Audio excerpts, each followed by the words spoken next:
Good morning, this is the Eager Beaver Show. You are listening to a True North Eager Beaver Media Incorporated podcast.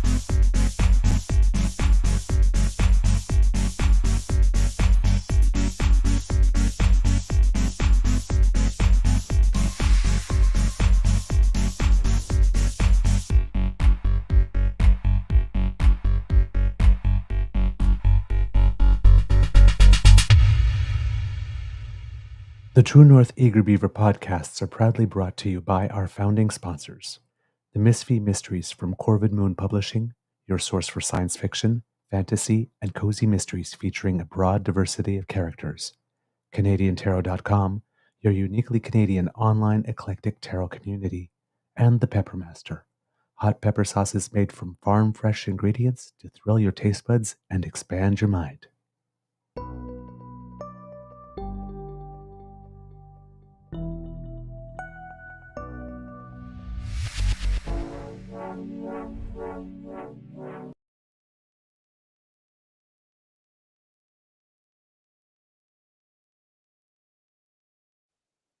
Well, good morning and hello, kids, and welcome to season 4 and episode number, let's see, this would be 548 of the Daily Beaver Morning Show here on the Crier Media Network. Yeah. Today, recording day is Thursday, January 2nd, 2025, and it looks like it's going to be a nice day so far here at the Beaver Lodge. It's starting out really nice, but I hear that there is going to be some weather coming, and I see that you in the chat, Kits and Cubs, are already talking about it here. Kid Argos Acres going, winter is returning, and Kit Swanky says, with a vengeance. If I am not mistaken, it is a nor'easter that is about to hit us.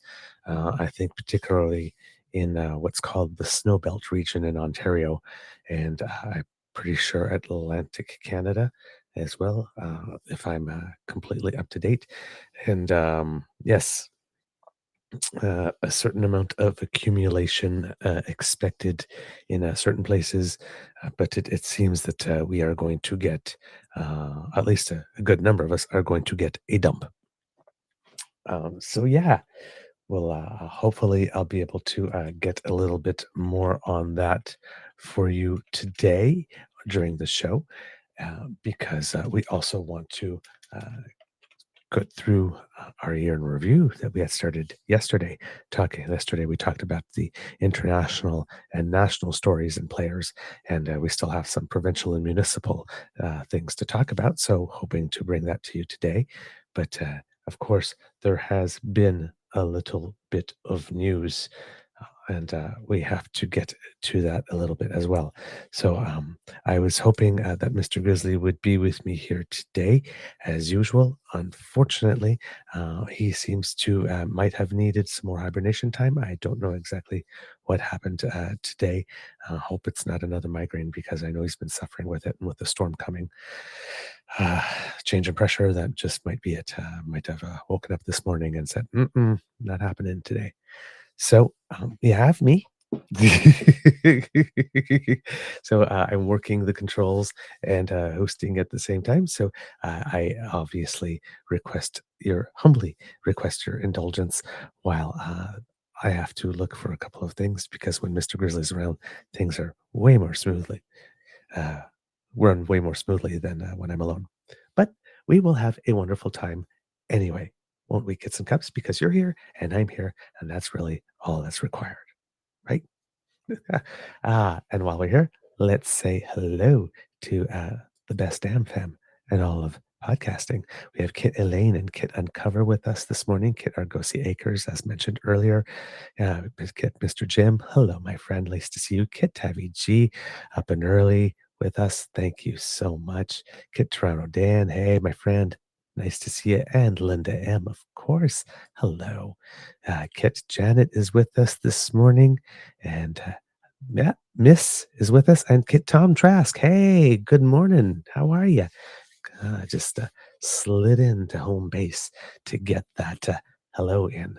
Uh, so glad that you can join us this morning, and I'm sure that there are more of you out there. Um, I'm your host, the Eager Beaver, pronouns he, him, hey, Mr. Beaver, hey, and with me, as usual, is Mr. Grizzly, as noted. And a big thank you goes to our podcast founding sponsors, the Peppermaster, the Miss V Mysteries from Coven Moon Publishing, and CanadianTarot.com. Um, well, how's my mental health doing today? And how is yours doing today, kids and cubs, since we're here in the chat? Mine is doing rather well, I have to say. Um, Default mode is happiness and optimism, so that's functioning today. Um, I don't know, just it's just a good day. I know that things are coming, so I'm really just trying to enjoy the bliss of the current moment more than anything else, to be totally honest. But yeah, all in all, in a good mood, um, feeling feeling productive, I would say. Um, Looking back at the last year and feeling, how would I say? Um, I think I mentioned this yesterday, a little more accomplished than I thought I would have at first blush, looking back, because that which marked this year, of course, in my personal life, is such that it was, I remember 2024 first as a tougher year. But if you take some actual time and take a look back, there was actually a lot of good and a lot of accomplishments. And some of the accomplishments just were not of the type that I had planned for, let's say, when the year started. And of course, well, um, as the saying goes, for those, you know, who believe in a higher power, but if you want to make your higher power laugh, make plans. Uh, so,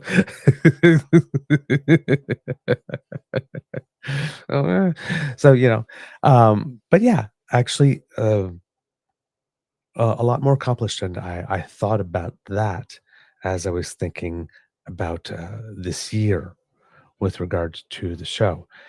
And because yesterday, when I talked to you about um, how we did strictly with regard to donations and whatnot on the strict dollar and cents level. But there was more last year, and I was thinking about it a little bit, and I was like, wow, we kind of did a lot. I mean, first of all, we had it incorporated. That was kind of important. Then we created later in the year, we created a place on Blue Sky, and that's doing well, um, despite the fact that there seems to be an exodus from the bad place.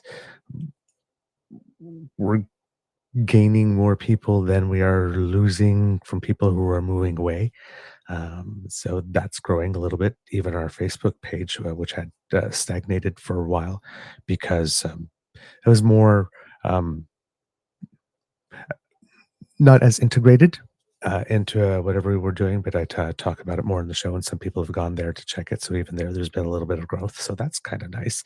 As you know from our YouTube audience, based on what happened around Canada Day, when all of a sudden things exploded a little bit, and we were hoping for close to 1,000, and bought a little tiny little bit of advertising, and whoops, all of a sudden we almost hit 4,000. And then later in the year, Mr. Grizzly did another push, and that got us to where we are now, over 10,000. And that unlocked all the monetization aspects. So, for example, if you're watching now and you're on YouTube and you see a little dollar sign on the bottom right, that's the super chat stuff. And there's membership tiers and that type of stuff, which we haven't. for those of you who have gotten it, we thank you. We tried to make a little bit of extra content that's been a little uh, less frequent since the last little bit, given that we've been trying to catch up on other things, particularly getting all the episode descriptions written, getting them posted so that our audiences are all together at the same time, which is probably best for our growth as well. Because I'm pretty sure that when 7 episodes come all at once, that seems like a lot of beaver to listen to all at once. And, just the daily rendezvous thing is something that's very important. So we're hoping to get back in that habit as well. But with all of that, still incredible growth in our YouTube channel. Um, Everything we started it in July 2022. So in the last year, we almost doubled everything. Um, sorry, not in terms of subscribers, but in terms of views. In the last year, we doubled everything that we had accumulated in the whole year and a half before, almost doubled. Um, so that was pretty cool. Shorts probably had a lot to do with that, and of course, some additional advertising as well. But because of all of that, now we qualify for some advertising revenue based on the viewership. So when the viewership goes up, we get a little more, and that allows us to do more. And then with the super chat function, by the way, thank you to Kit Grouchy Fish, I believe. And oh, darn, there was somebody else, and I noted it down. Oh, yes, here's where I put it. And Kit um, Saucy for super chat contributions that I saw yesterday when I was looking at things after the show. So thank you so much for that. But because of that, um, that's also some additional revenue.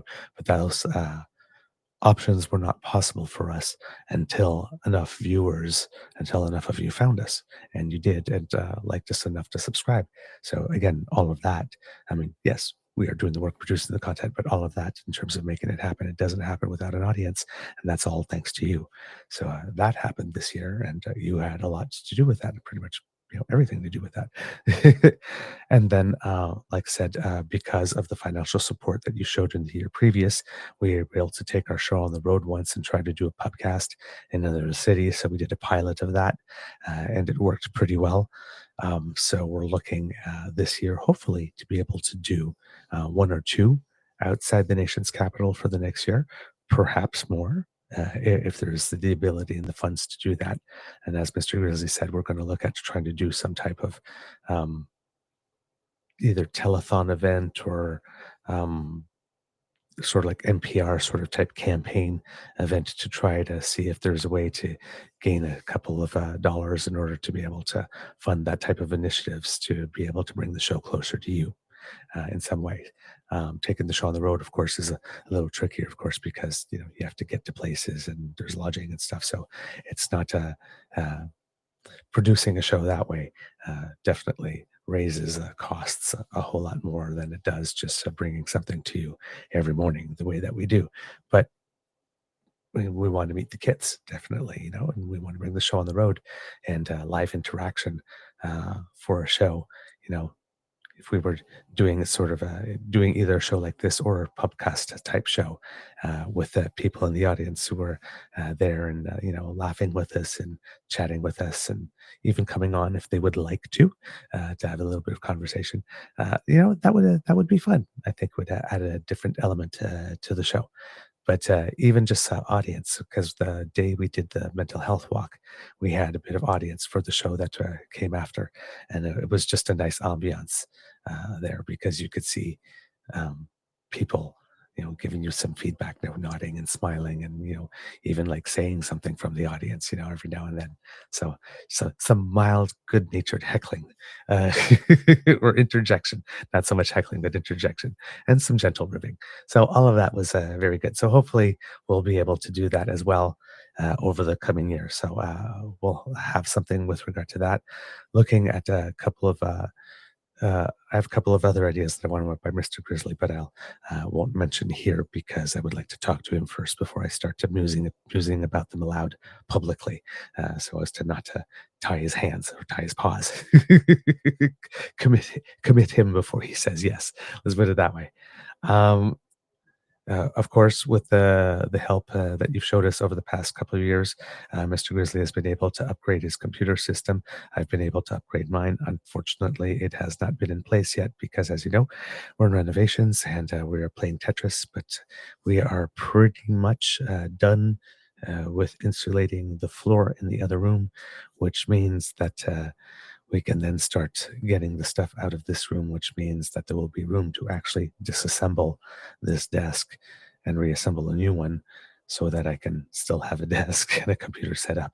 Because, this has to come down and the next setup has to happen within 16 hours if we're doing it on a weekday or at least over the course of a weekend. And let's just say there's a whole inventory of stuff just over there that's supposed to be in the other room over there. So there's not a lot of place to switch things. So hopefully that would be all set up, and then you will see the benefit as well of be having to be able to get a new computer system. But we did upgrade our audio. We've got all the methods to be able to bring you some remote uh, coverage, and we've tried to do that. So all these things are there to make the show better over the course of the coming years. Then, of course, we produced a show for you every weekday, including holidays for all of 2024, except for one when technology just really got the better of us and was not going to let it happen no matter what we did, in addition to our podcast specials. And then we did a deep dive on the federal court's decision about the invocation of the Emergencies Act to bring that information to you beyond the headlines, but what the decision actually said, which rights were specifically violated and in which ways, and were there any remedies, and was it a clear case or was there some wrestling with the decision? So all of that, we brought that to you, and that was very much appreciated. Your feedback on that was appreciated.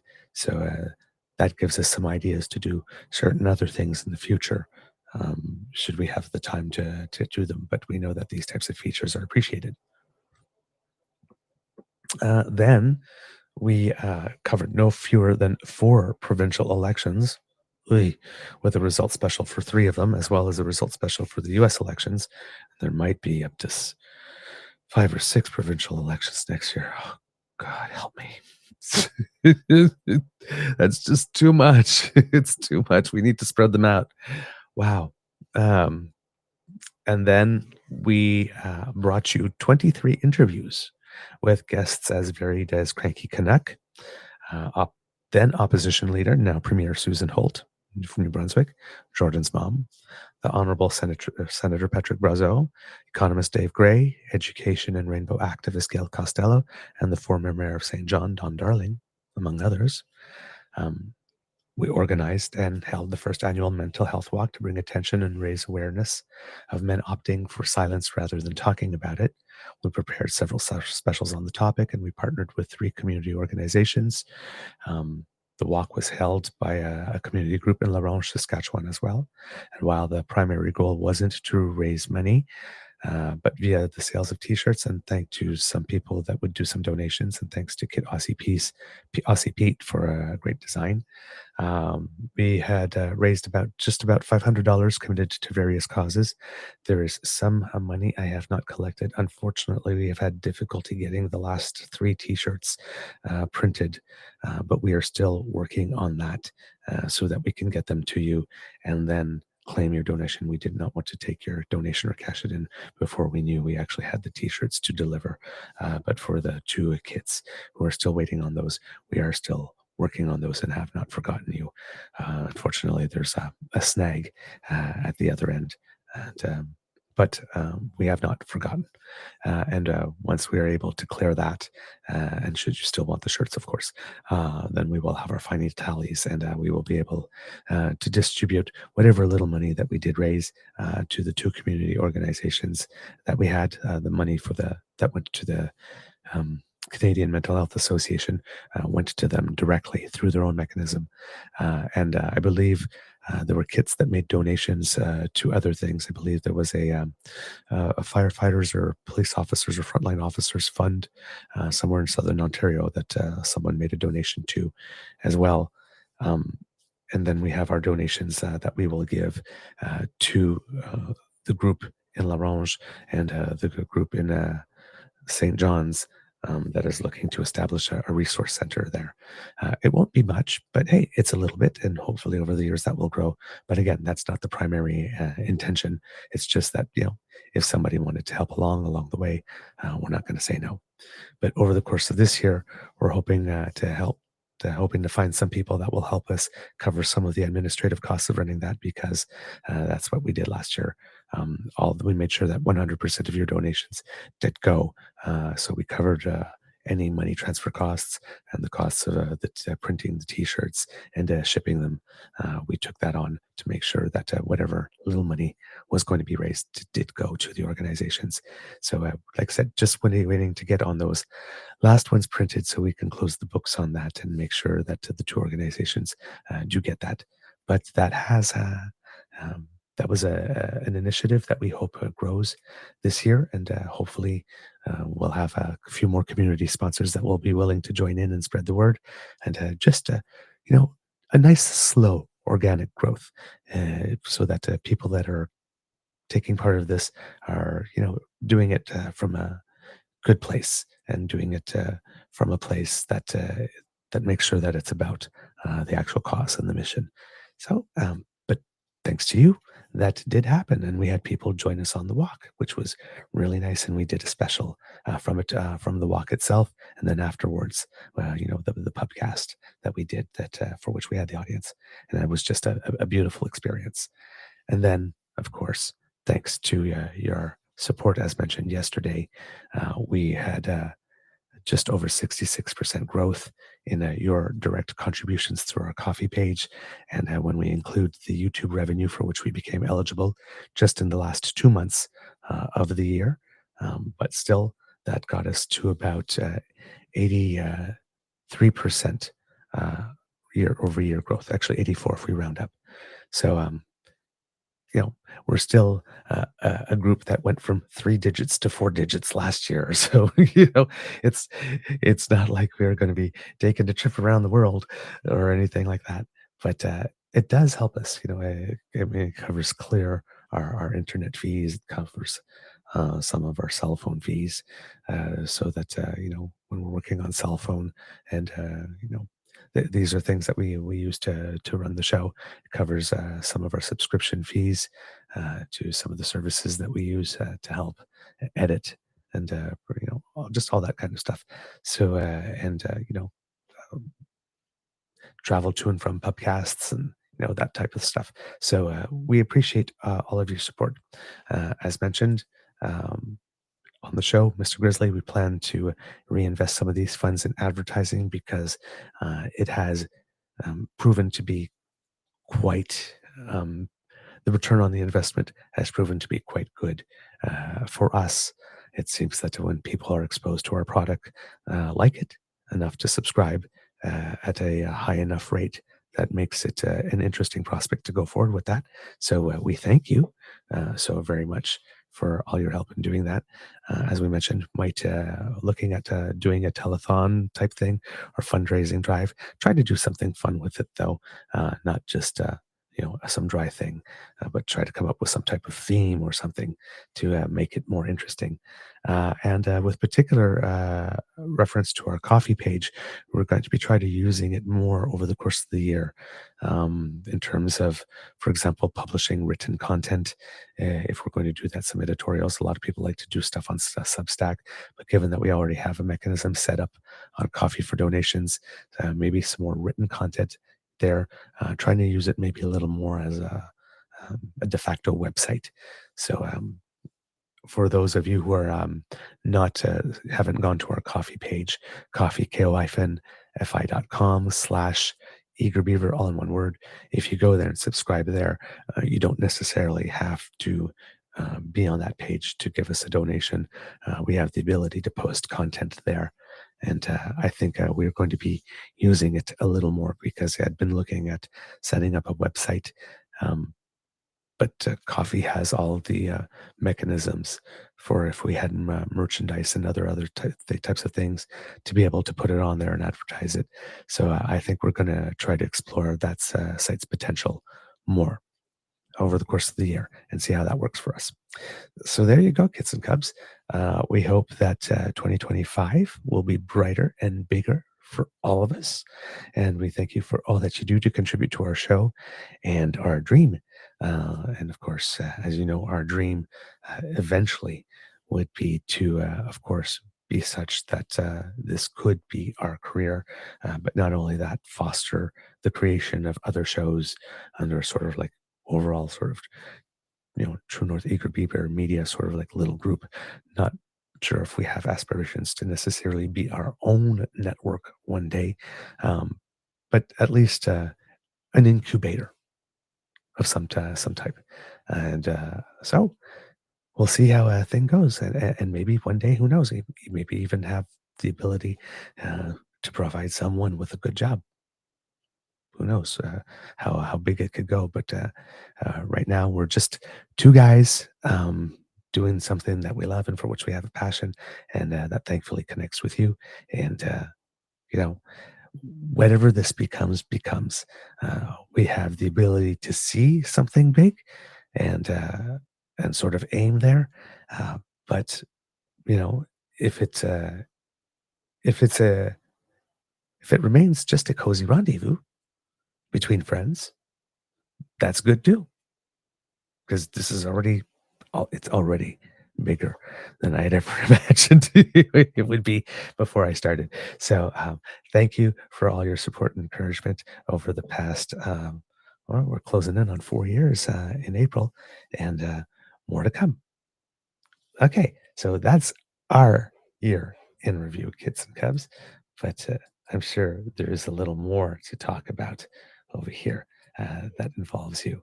And I'm just going to go take a look. There we go in the chat, and we have Kit Linda M that mentioned it exactly. Three Oaks Cabin. That's the organization, a respite home for farmers and firefighters that offers mental health counseling, established in memory of a local young man who took his life. And thank you so much for that, Kit Linda M. And I think we might actually attempt to reach out to them specifically this year to since you brought them to our attention to see if they would like to be a part of it. That might be a little nifty move on our part. Thank you for letting us know about them. We really appreciate that. Okay, so let's see here from the kids and cubs. Wow, you have been active. Okay, let's see what we have here from you. Okay, uncover the news, bringing us some stuff that's going on in the United States. Um, Lots of wishes of Happy New Year still. Kids and Cubs, by the way, uh, for you, what do you think? When do you think it starts to be too late to keep people wishing people Happy New Year? There's a school that's out there that says you can say it all throughout January, and then there's other schools that say that's a little earlier. So maybe not when's appropriate, but when do you stop saying it? Let's put it that way. I mean, unless someone says it to you, of course, then of course, you answer in kind because like, why not? It's a happy greeting. But I mean, otherwise, when do you stop using it proactively? I'd love to know. Let's see. What else do we have here from the kids? Lots of people saying, good morning. Kid Argosi Go says, I should be at the gym. Dark mornings. You're exactly where you need to be. I might be biased in that one. Ah, man. Ah, let's see. Kit Toronto Dan says that 2024 was well, I'm going to use his words, shitty year. I always count my blessings when I wake up breathing. Needed plenty of crutches in 2024. This year, I'm the crutch, but still an asshole. Wink. He's not an asshole. He's a really sweet guy. I really loved meeting you. That was a nice way to end the year, my friend. Let's see. What else do we have here? Okay. Kit Dan says has a show idea that they'll be running by the boys later this month. Okay. Cool. Yes, please run it by us. We are very interested in ideas. That's really cool. Thank you so much, Kit Dan. Let's see what else do we have here from the kits. Kit Linda M telling us about Three Oaks, as we mentioned, and there we go. Thank you so much. And yes, Uncover the News telling us here in the chat that Canadians uh, CEOs earned a lot of money last year. I think something like an average of about $13.2 million in 2023. That's a lot. Kid Toronto Dan is telling me to stop lying to you that he's a nice guy. You guys crap me up. I love it. Okay, let's see. Um, Before we get back to the review, there is one tiny little piece of juicy news, I would say. And it involves an update that we gave you yesterday. We talked about the Quebec caucus of the Liberal Party allegedly having had a meeting, and there was no letter from this one, unlike the Atlantic caucus meeting. I'm not sure that there was a letter from the Ontario caucus meeting either, but I might be incorrect on that one. Don't quote me on that. But it would seem that with regard to the Quebec reporting about what the Quebec caucus has done, Stéphane Lauzon wrote this. As the chair of the Quebec Liberal MPs caucus, I would like to clarify that our last official meeting was held on Wednesday, December 11th, 2024, and the next one is scheduled for January 9th, 2025. Furthermore, no letter has been signed or circulated within the Quebec Liberal MPs caucus before, during, or after the December 11th meeting. My family and I are currently out of the country on vacation, but I will be available upon my return next week. I would also like to remind everyone that the deliberations and discussions within the Quebec Liberal MPs caucus are conducted under strict confidentiality, ensuring a climate of trust and collaboration. In the meantime, the caucus remains fully committed and united in its actions, continuing to work together in the best interest of all Quebecers.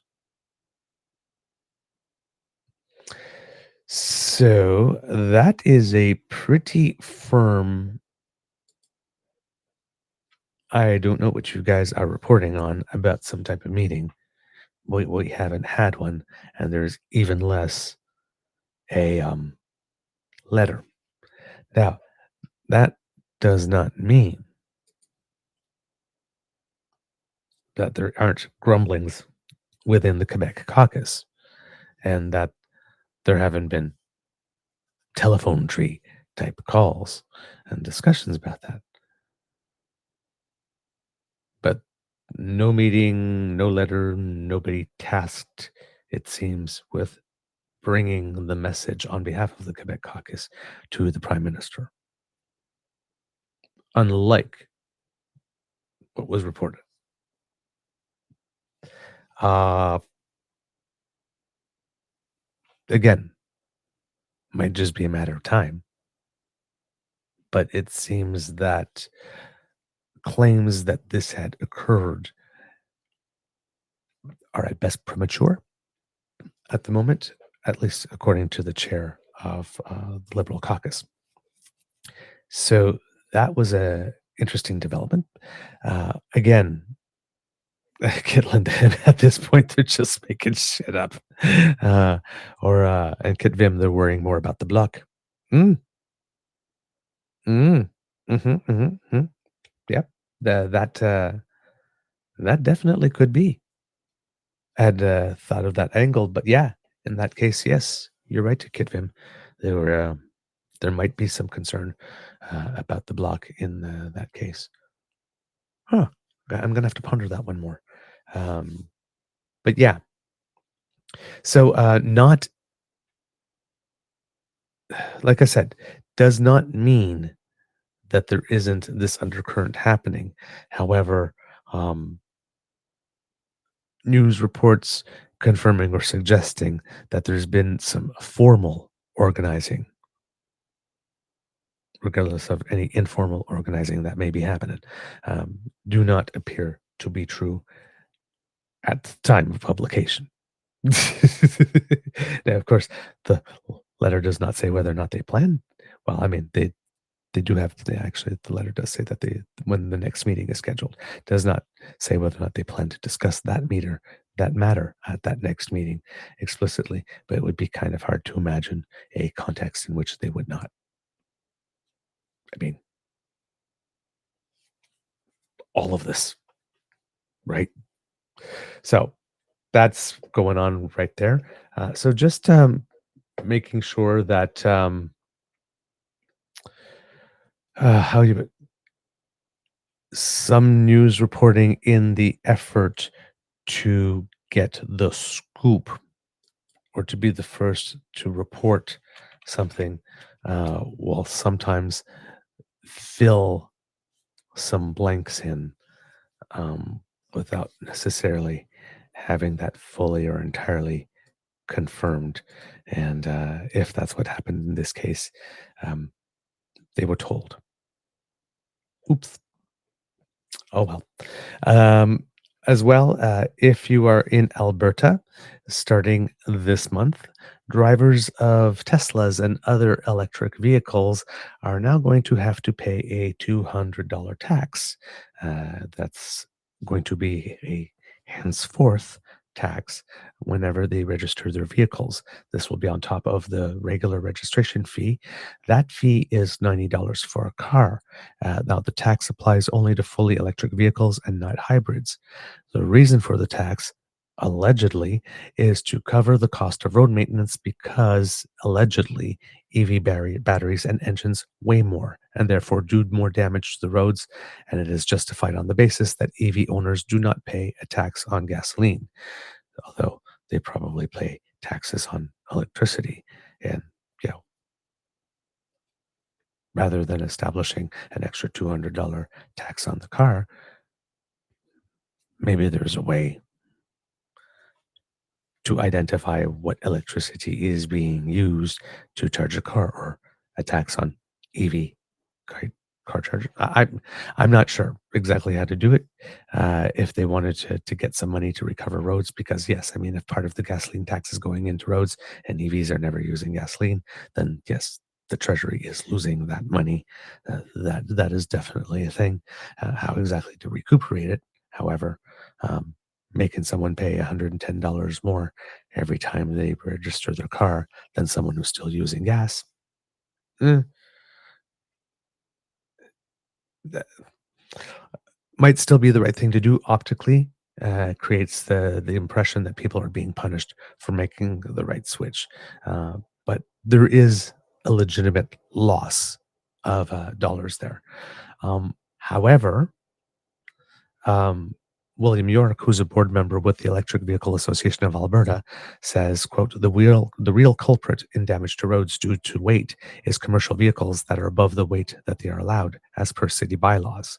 Those are the strongest contributors to road damage, stating that while electric vehicles of similar size to gas ones may weigh more because of the battery and the engines, it is not so much more that they don't still, it's not so much more so in that it weighs more than a gas car, but still less than plenty of the gas and diesel powered trucks and SUVs that are on the road.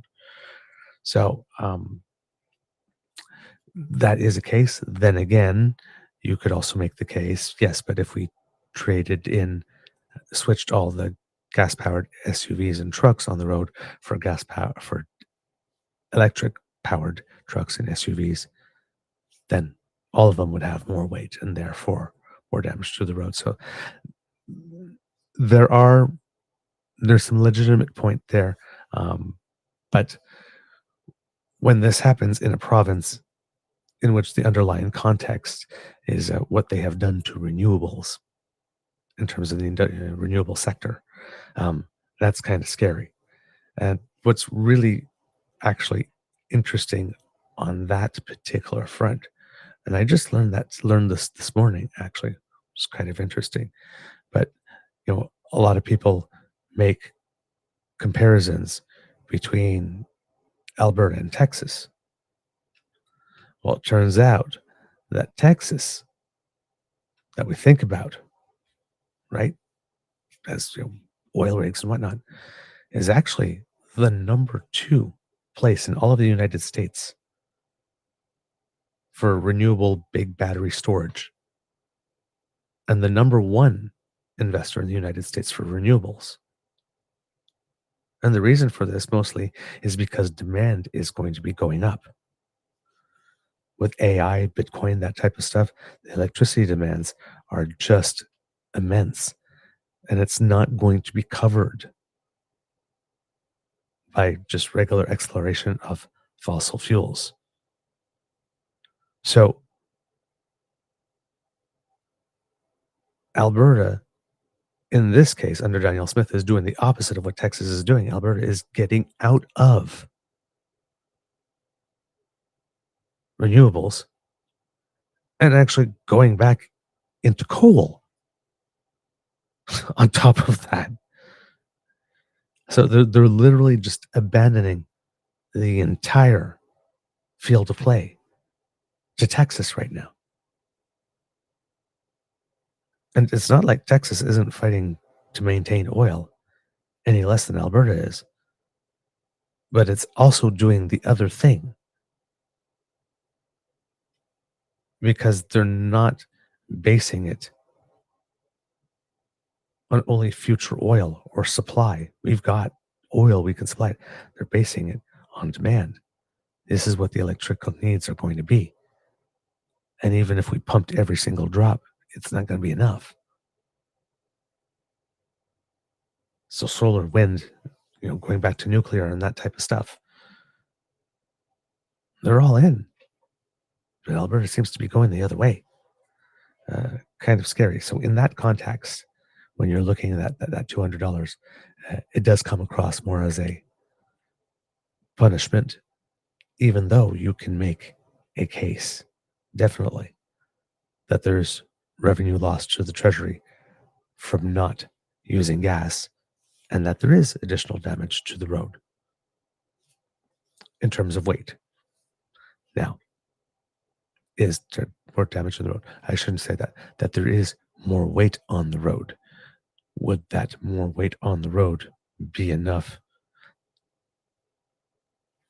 to create that much damage that would warrant that type of tax? That's a different type of thing. But if you say, like I said, if you replaced everything that was on the road now with electric vehicles, would there be more weight on the road? The answer is yes. So, um,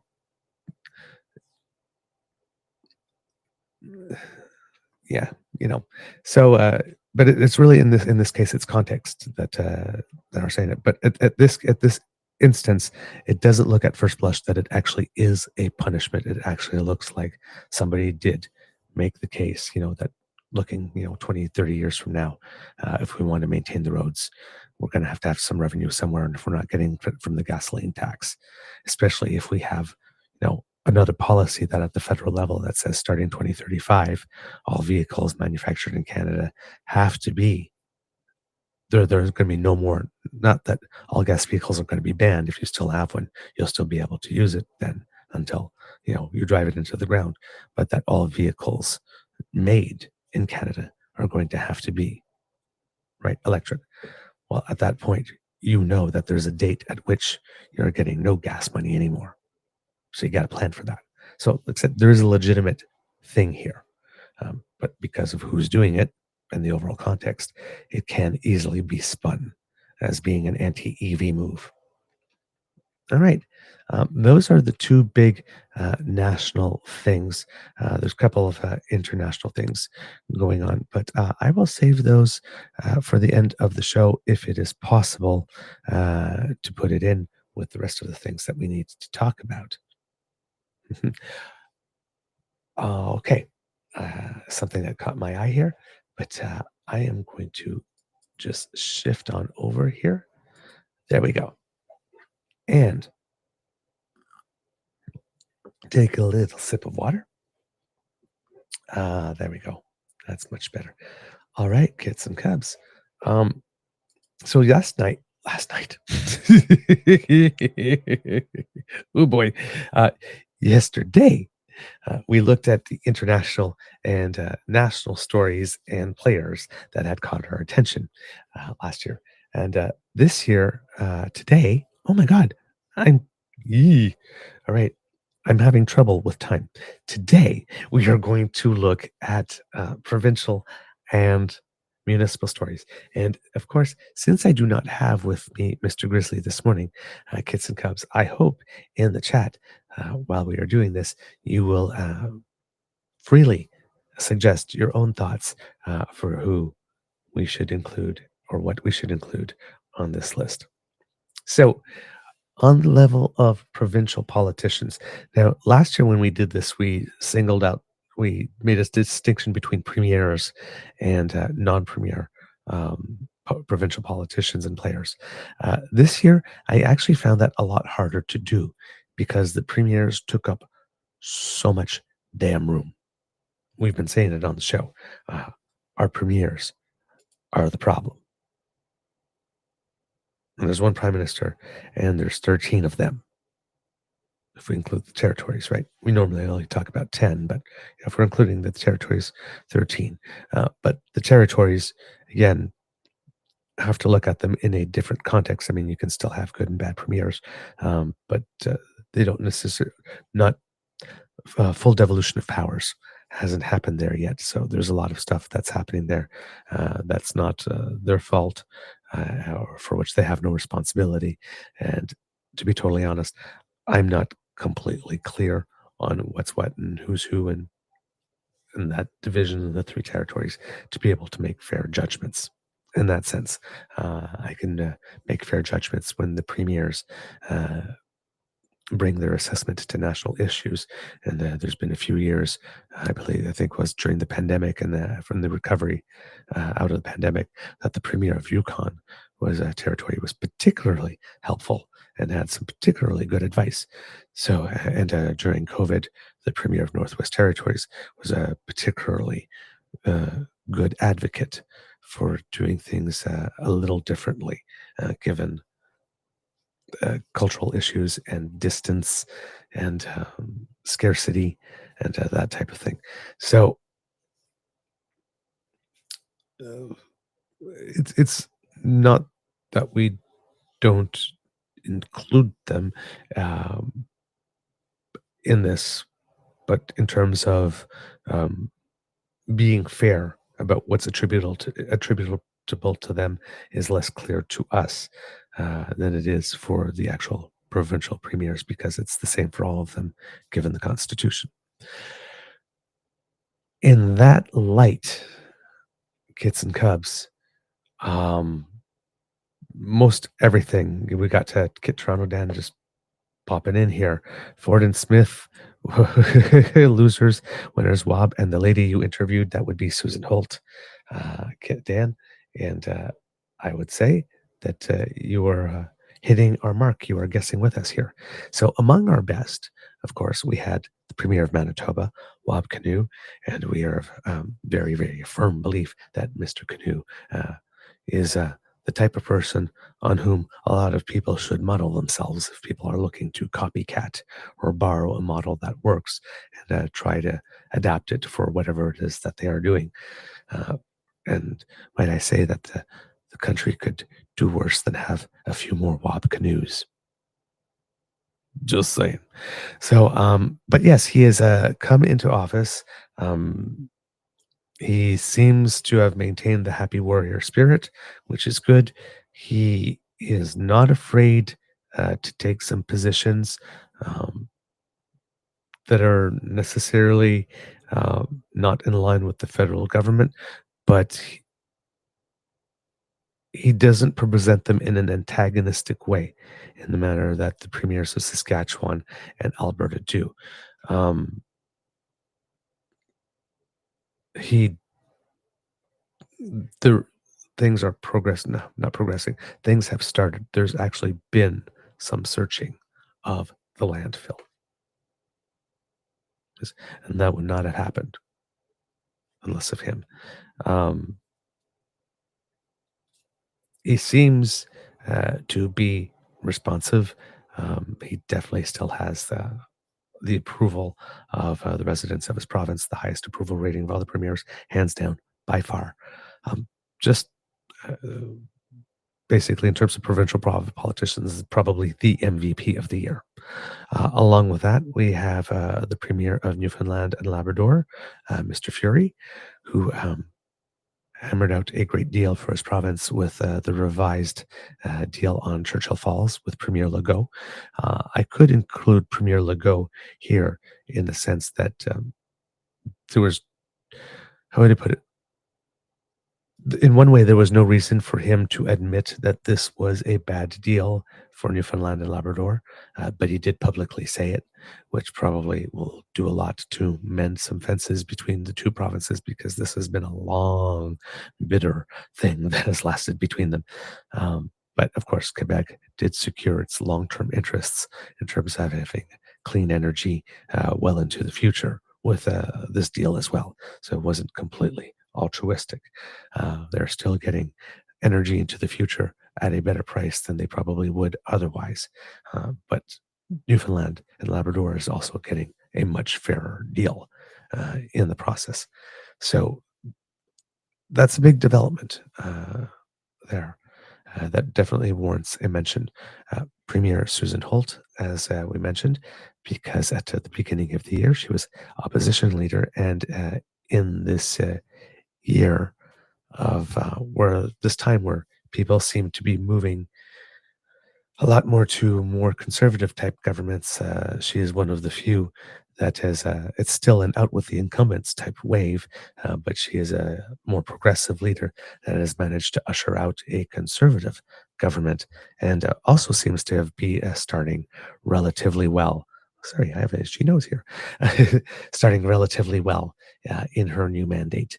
So hopefully we will see what happens with that as well. We have Naheed Nenshi, who became the leader of the Alberta New Democratic Party over the course of the year, and one for us particularly biased choice, but Hugh Gordon in Saskatchewan, who in an election that brought the Saskatchewan Party back to power, still uh, he was able to unseat a minister and take a seat for the NDP there. And we mention him, of course, because he's a friend of the show. So a little biased selection there, but still worthy accomplishment. Unseating a minister in a government in an election that returns a majority government to the majority position is a really big deal. So he ran a good campaign and he got the results. Now, let's see if you got some more stuff in there. Kits and Cubs from you. Okay, let's see.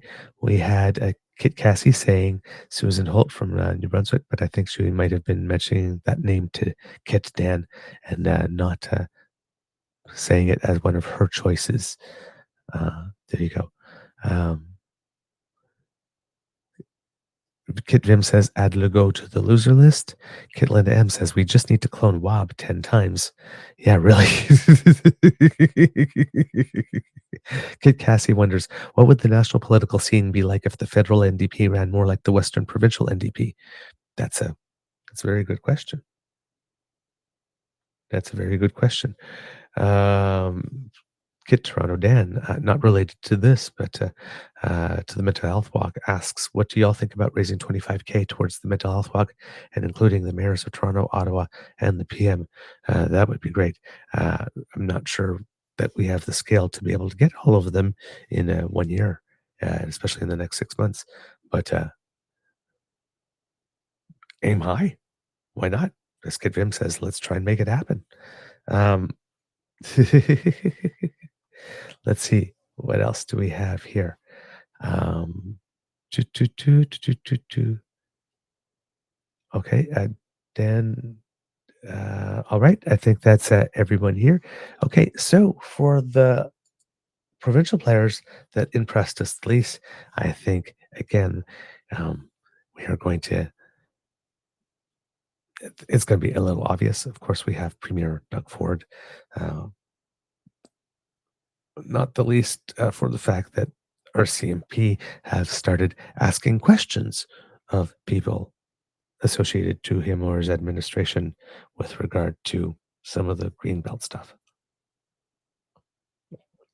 And seemingly able to take at least 30 weeks away from the legislature in a 52-week period while having the unmitigated gall to tell people to get off their ASS.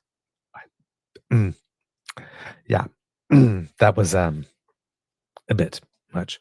Premier Scott Moe, which to me is my perennial favorite for the worst, uh, on my list, of course, but probably not the worst this year. He's been holding a couple of Premier's kegs and wannabe Premier's kegs this year. But oh, I don't know why he's still around. I mean, flat uninspired, doesn't seem to have uh, any type of fresh ideas. Often seems like he'd rather be somewhere else. Um,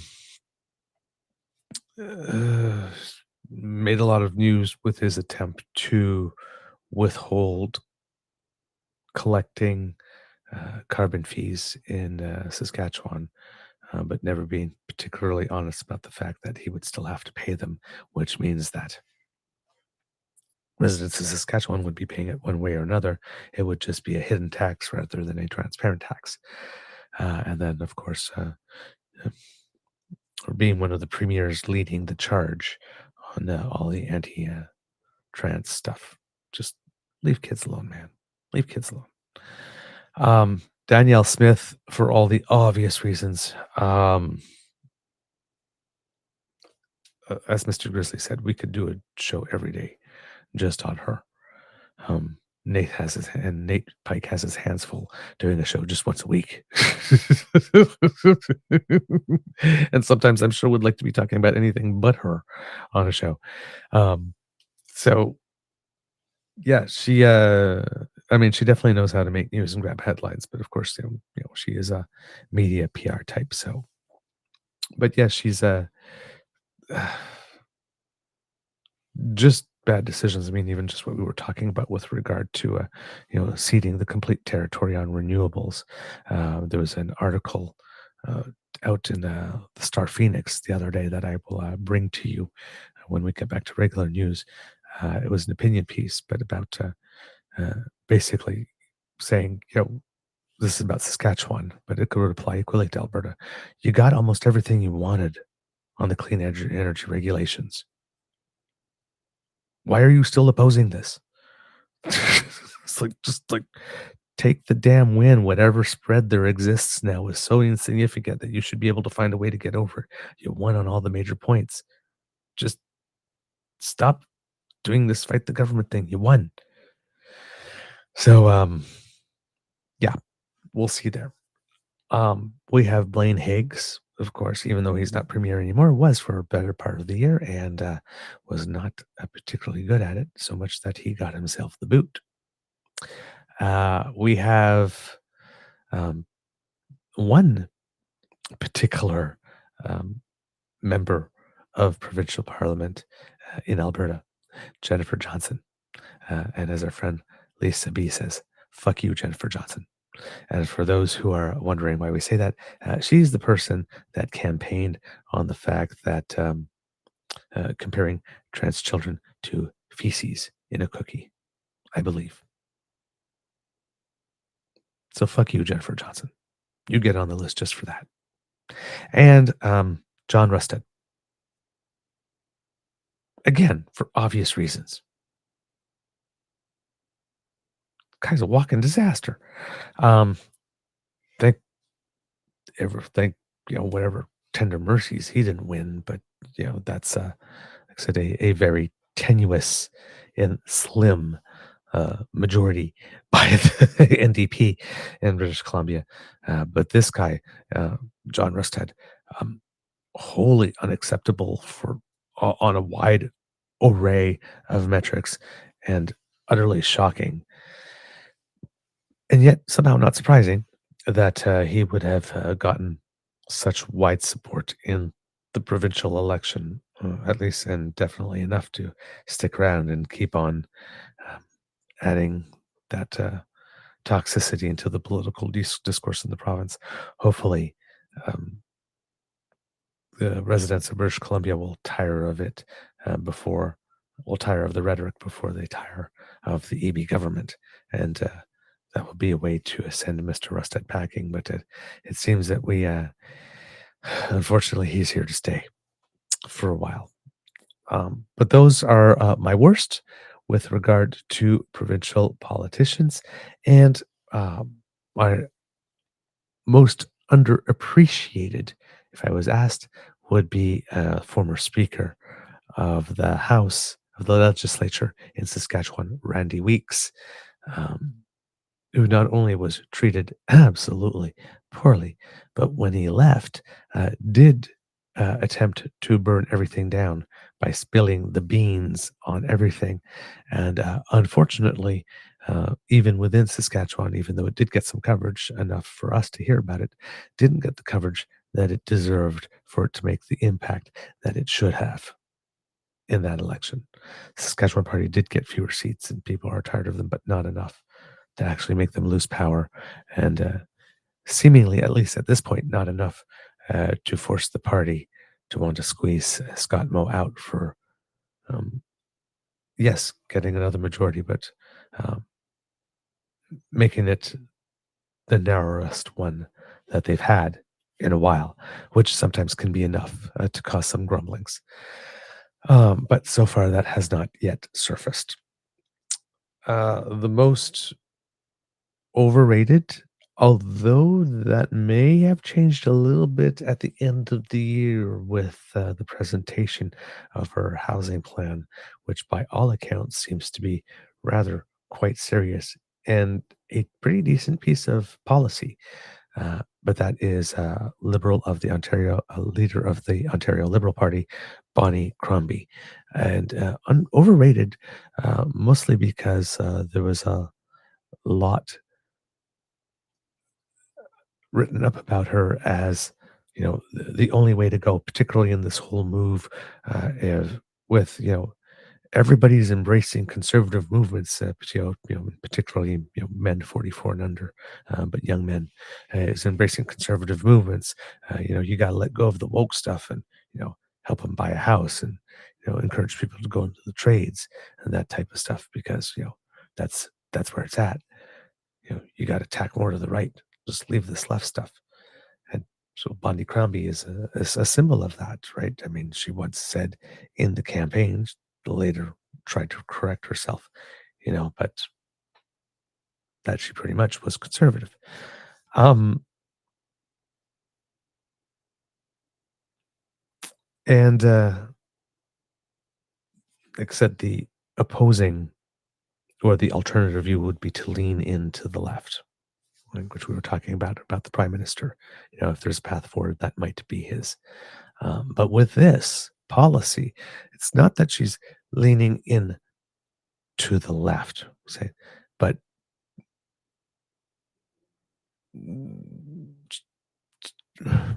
she's put out a policy that's actually responsive and that could actually yield some meaningful results. She listened to people, and yes, she did take in some elements of what the left has to say and integrate it. So she wasn't.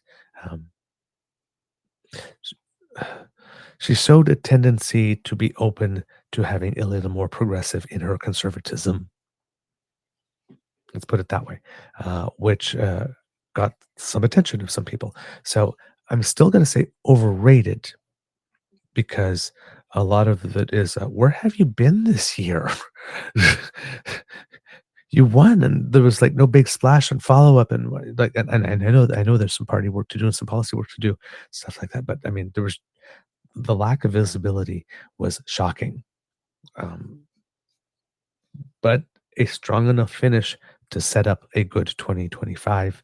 Hopefully, they take advantage of it. Now, of course, I'm saying all of this, and a lot of this is a little unfair and harsh when you consider that the Liberal Party of Ontario technically doesn't even have official party status because it got so decimated.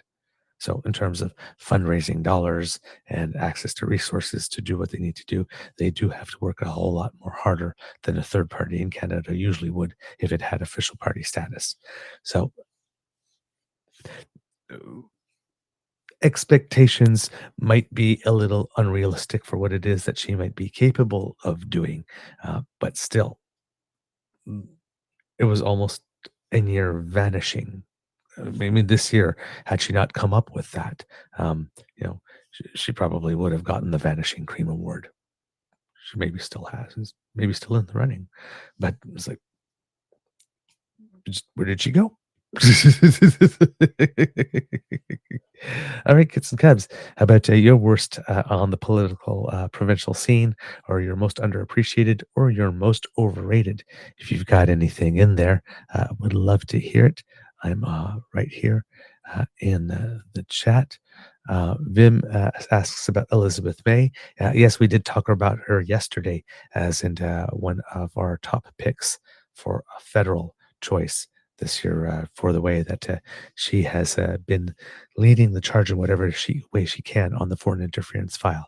For example, being the first to get this top security clearance and then to report back, and seemingly being the opposition leader that most wants to know uh, whether or not Pierre Polyev is blackmailable for all intents and purposes.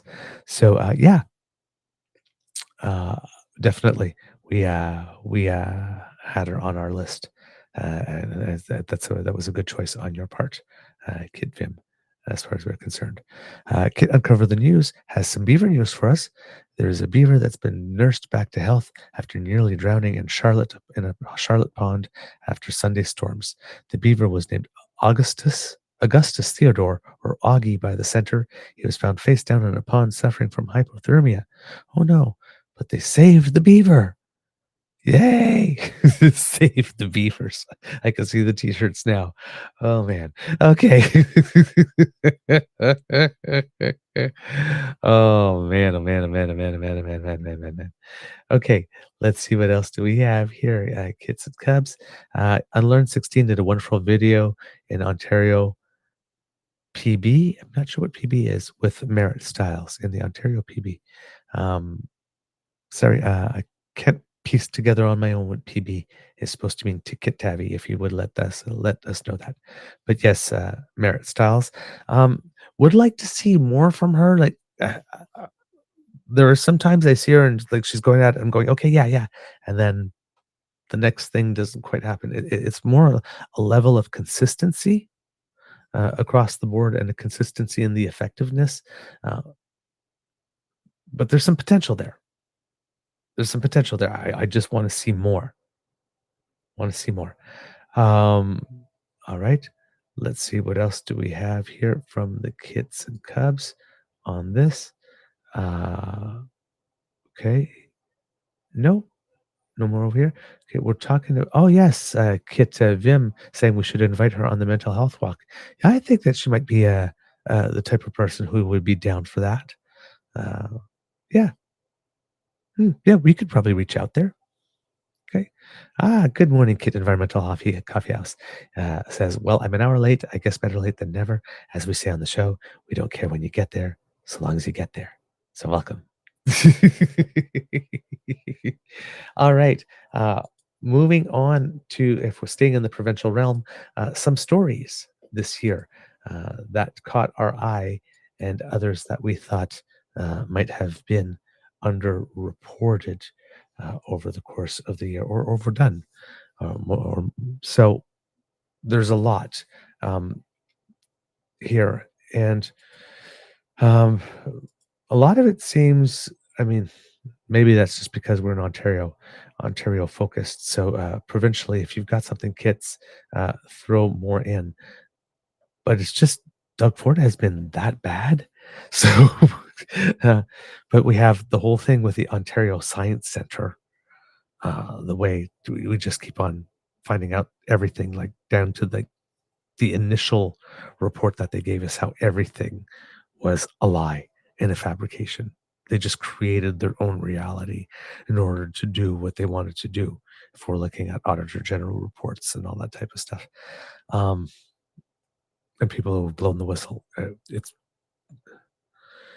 and all for an enterprise that will be there that will generate less over the course of a 95-year term lease than Taylor Swift generated in economic activity dollars for 6 shows. I I don't get it. Um, the whole vilification of trans children to the point of wanting to pass laws, uh, some of them with the notwithstanding clause being touted, that would deny parents the right to make an informed medical choice for their children. The government literally coming into your family and saying, no, you're not allowed to. Yes, you're the legal guardian of this child, except for this. On this one particular thing, we know better. We're going to come and intervene in your life. This is the small government, people. This not okay with that. And that's a big issue, and it's a bigger issue also because that's a testing the waters thing when it comes to fascism. Let's find the vulnerable group that have the least amount of people that will stand up for them. Yes, and let's take away their rights. And let's get everybody actually cheering for that and saying that that's reasonable. It's a, this is not good. This is not good for any of us. Um, the wins of Premiers Canoe and Premier Holt in their respective elections, thus flipping some provincial governments in Canada, much needed flips as well, constitutionally. So that was thank goodness those happened, and with EB winning as well, maintaining within a wave of anti-incumbent sentiment. But two anti-incumbencies that did flip to more progressive viewpoints in a world where progressivism seems to be being rejected, but still anti-incumbency. And in British Columbia, with anti-incumbency being the order of the day, the progressive option remaining the menu. So provincially, there's been a win for progressive politics. The exception in this case has been Nova Scotia, which completely bucked the anti-incumbency tide, and this despite not having particularly good results when compared to that on which he ran the first time around. What else do we have in terms of stories? Of course, the Churchill Falls story, as we mentioned earlier, that's a very, very big deal in terms of interprovincial trade and economics. The rise of the same usual suspect group of premiers against safe consumption, with Ontario Minister of Health Sylvia Jones ridiculously stating with a straight face that nobody is going to die as a result of closing 10 centers, and even removing things as basic as even needle exchange in certain cases. They'll still do, in certain cases, they still plan to do needle drop off, but not exchange. There's thus making it less likely that people will come and drop off the needles because what's in it for them?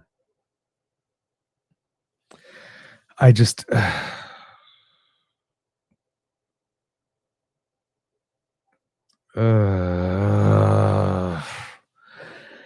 so yes, but when Sylvia Jones says nobody will die, it's because she considers the people who will die are nobodies, because that's the only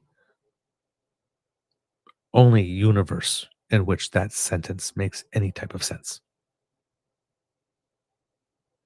as if she considers them to be nobodies.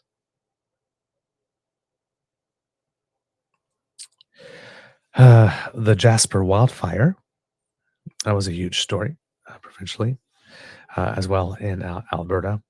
The whole thing with the skybox with Danielle Smith, which has a little part of the reporting on which has led to Nate Pike of the Breakdown being sued for $6 million in a slap suit to get him to stop reporting about what it is that he's finding out.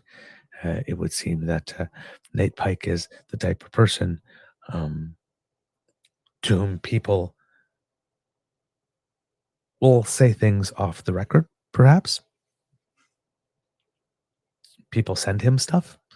So I guess that there are people out there that do not want him to be seen as a conduit by which stuff that is embarrassing could be sent and made verified and made public.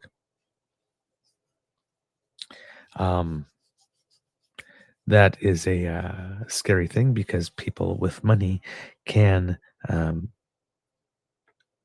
uh, tie you up in litigation and try to drain you emotionally, physically, and financially to get you to not say things about them that are unflattering, even though they are true. So apparently, the law is such that these types of suits are not considered malicious. In certain places, it's starting more. Uh, because we had Douglas Judson, a lawyer from Northern Ontario, around the holidays last year, talking to us how in Ontario, slap suit legislation uh, uh, can't be used anymore. Or you cannot use the defense anymore that it was just free speech when you were going online and referring to gay people as pedos. That that's not a matter of free speech, and slap suits can't be used for that anymore. Um, but yes, it is very easy for small little outfits like ours to be intimidated or silenced into not covering a topic by somebody who has money who doesn't like that, by just claiming that you are defaming them and then putting the onus on you to prove that you are not. Yes. So, do you want to do all? And we've seen it with Crier Media. We've seen it with David Wallace. Now we're seeing it with Nate Pike, and all of them have to borrow a page out of Rebel, I guess, and start appealing to their audiences. Could you donate so that we can hire some lawyers so that we can fight this? Meanwhile, the person who's doing that, um, whatever they are spending to do that, is a drop in a bucket for them. It's money that they won't miss at the end of the year. But whereas for the people it's being done to, um, they literally have to go to their audiences cap in hand and ask for money in order to just be able to freely say the truth. But it's truth that someone doesn't like. Um, so yeah, everything uh, revolving around that issue with Skybox is taking on other dimensions now. And then finally, the premiers are tripping all over each other to negotiate away our sovereignty to the United States in public. Again, just shut up and stop talking, please. So those were the biggest stories, the ones that seem to have gotten the most coverage and caught our attention the most. Kits and cups, of course, looking to see what they are for you. So please, in the chat, if you can, do let us know uh, what your thoughts are on the big stories provincially here. And let's see, what have we got here? We have, um, Kit Christian saying, major respect to Nate. I do believe that. Uh, and yes, major respect to Nate. And we will be having him on sometime. We'll be recording something with him next week so he can tell you himself about what is going on and why it is going on. Because, we believe that in these types of instances, we have to stick together and, help get the word out for each other because um, someday down the road, uh, you know, it may be us that gets one of these. And, so we're there for others when it happens to them. And hopefully uh, they will be there for us because this just seems to be a strategy that's being used. Um, all right, let's see. Who do we have here? Um, Nick Forte asks, do you guys think we will get any accountability out of the politicians lining their own pockets? Unfortunately, probably not, Nick Forte, Kit Nick, because unfortunately, when it comes to that, we are in a situation where people making the laws, determining the rules, and determining the penalties that regulate their own behavior when it comes to political ethics happen to be the people who would be subject to the laws. So until we find a way to have independent third parties write those types of laws, um, you know, we've seen it often. Like there's an ethics violation and it's a $500 fine. Yeah, I mean the hit to public reputation and whatnot, if it matters, ends up being the bigger thing. But it's a $500 fine at the end of the day, which is not enough teeth. That's oh, this is how much it's going to cost me to do this. Uh, assuming you believe you can weather the storm of public condemnation when the news comes out, and a lot of politicians think they do, and a lot of politicians can for a long time until they can't. They go back to that well one too many times, but yeah, the unfortunately the system, there's an inherent conflict of interest there, unfortunately. Kit Sassi says the fisheries is a big story not covered well enough, and the Liberals need to understand this will cause them to lose the Atlantic ridings if they do not address the situation. Yes, I'm not fully on top of it, but I have heard a couple of stories with regard to. I know that there's some um, uh, disagreement with regard to fishing rights, with regard to indigenous populations who need to do it basically for subsistence and a modest living, not necessarily for full commercial purposes. When And then, of course, determining determinations on stocks. Uh, there's permits that have been issued for certain experimental uh, type of cultivation or aqua farming and that type of stuff, or more experimental fisheries that uh, where the people doing the fishing are getting paid by the government to do the fishing so that science can be done with regard to that, and that also has an impact on the commercial fisheries, and some disagreements about what the levels and the quotas and things like that should be shared. I know that it's more complex than I'm saying and more detailed, but that there are these types of issues going on, and there's probably certain many others as well that are even larger with regard to that. But yes, the fisheries issues is a big one in Atlantic Canada. It's been big enough that it has uh, you know made the distance so that I would hear about it from here in the news things, and it has been coming up more and more often. Still hasn't been getting the full national traction that it deserves, though. But it has been coming up more often. Let's see, what else do we have here from the kits? Um, let's see here. Boom, boom. On a personal level, Toronto Dan, I found beer in stores to be convenient. I like it. However, it should never have been done before taking care of long-term care homes, housing, healthcare, transit, and scandals. Indeed. Kit Dan. It was definitely not the main priority. But in this case, as we mentioned on the show, it was doing the thing he could do to make it look like he was taking action because he had no answers for the real pressing things like finding us doctors or housing people or getting housing built or dealing with encampments, right? For those things, he has no solutions or properly funding post secondary education, that there's a cap on students coming from other countries. So, yeah, indeed. Dean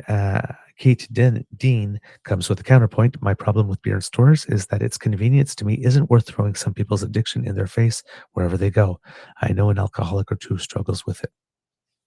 Fair point. Indeed. What else do we have here? Um, Nick says Jasper could have easily been prevented. A forest of standing dead trees isn't much of a forest, in my honest opinion, or in my humble opinion. Never know if the H is honest or humble in this case in that acronym. Let's see what else. Kit Uncover says Toronto's highest grossing speed camera issued 65,392 speed tickets worth just under $7 million has been vandalized for a third time in less than 6 weeks and thrown into the High Park Pond. I'm guessing people don't like being monitored. Kit Saucy says here with regard uh, to the issue of people who are unhoused. The issue is how society treats homeless people as a whole. People want shelters and homes for the homeless, but not anywhere near their community or homes. The stigma is everywhere. Kid Linda M. about alcohol in stores. I don't care how convenient it is. I refuse to buy alcohol in convenience stores. Remember that no matter what they do on a macro level, we still control our own choices about whether to support them. Indeed. Indeed. Indeed. That is true. Um, let's see here. Kate Dean says, I always found it funny or sad that Doug's provincial cons wanted to attack safe supply sites, talking about they don't want to support addiction when increasing alcohol and gambling's footprint. Indeed, there's some irony there. Absolutely. All right. Kit Saucy says Alice Munro was a big one we forgot to mention for national stories. Yes, indeed. Uh, Indeed. That one uh, caught some attention, definitely. Seems that there was a lack of honesty about a matter that was particularly uh, delicate, to put it that way. What else do we have here? Kit Lane saying, I'm glad that you're bringing Nate on. He is awesome. He is indeed awesome. He really does good work. We aspire to be as good as he is. He's just fantastic. Um, let's see. Kit Saucy gives us more information here. The Elver fishery is turning up into the same thing. People have been beaten up, threatened. The feds divided the quota up from a handful of licenses to hundreds. People are not happy. So, if it's getting to the point of violence, this is just not okay. Definitely something needs to be done. All right, moving forward in our discussion about subjects this year that caught our attention. Hold on here. I just need to open my file because I had closed it inattentively here. So here we go. And we are back to the provincial stuff. In terms of stories, for me, the ones that were the most ignored, we tried to bring some attention to it. And we hope to have as our guest in this coming new year, one of somebody that I believe was the child youth advocate for Ontario at some point. Um, I'm not sure if that was the exact name of his title, but something similar. But it was the whole issue of kids in care this year. Um, Particularly in Ontario, when we found out that there was not one of the children's aid societies anywhere in Ontario that at some point during the year has not used either Airbnb, motels, or even their own office space to house children in care. And in Ontario, finding out that the parents that were surrendering their high needs care kids to the foster care system because the services just weren't there and they couldn't handle it anymore, which doesn't help the foster care system because the services aren't there. If they're not there for parents, they're not there for foster parents either. They're just not there.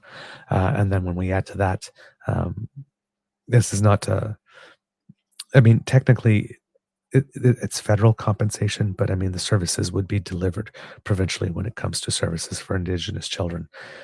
We keep on getting close to resolution of the deal.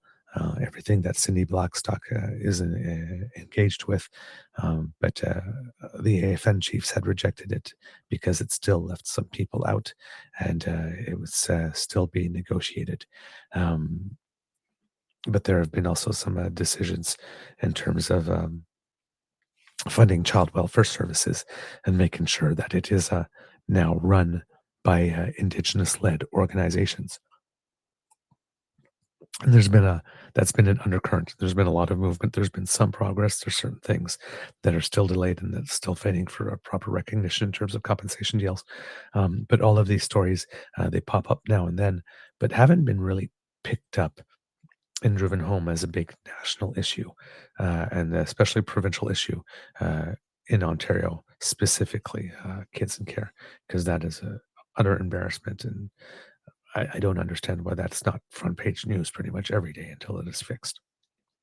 Um, the overall claim on our part that it is the premiers that are the problem when it comes to any claims that Canada may be broken.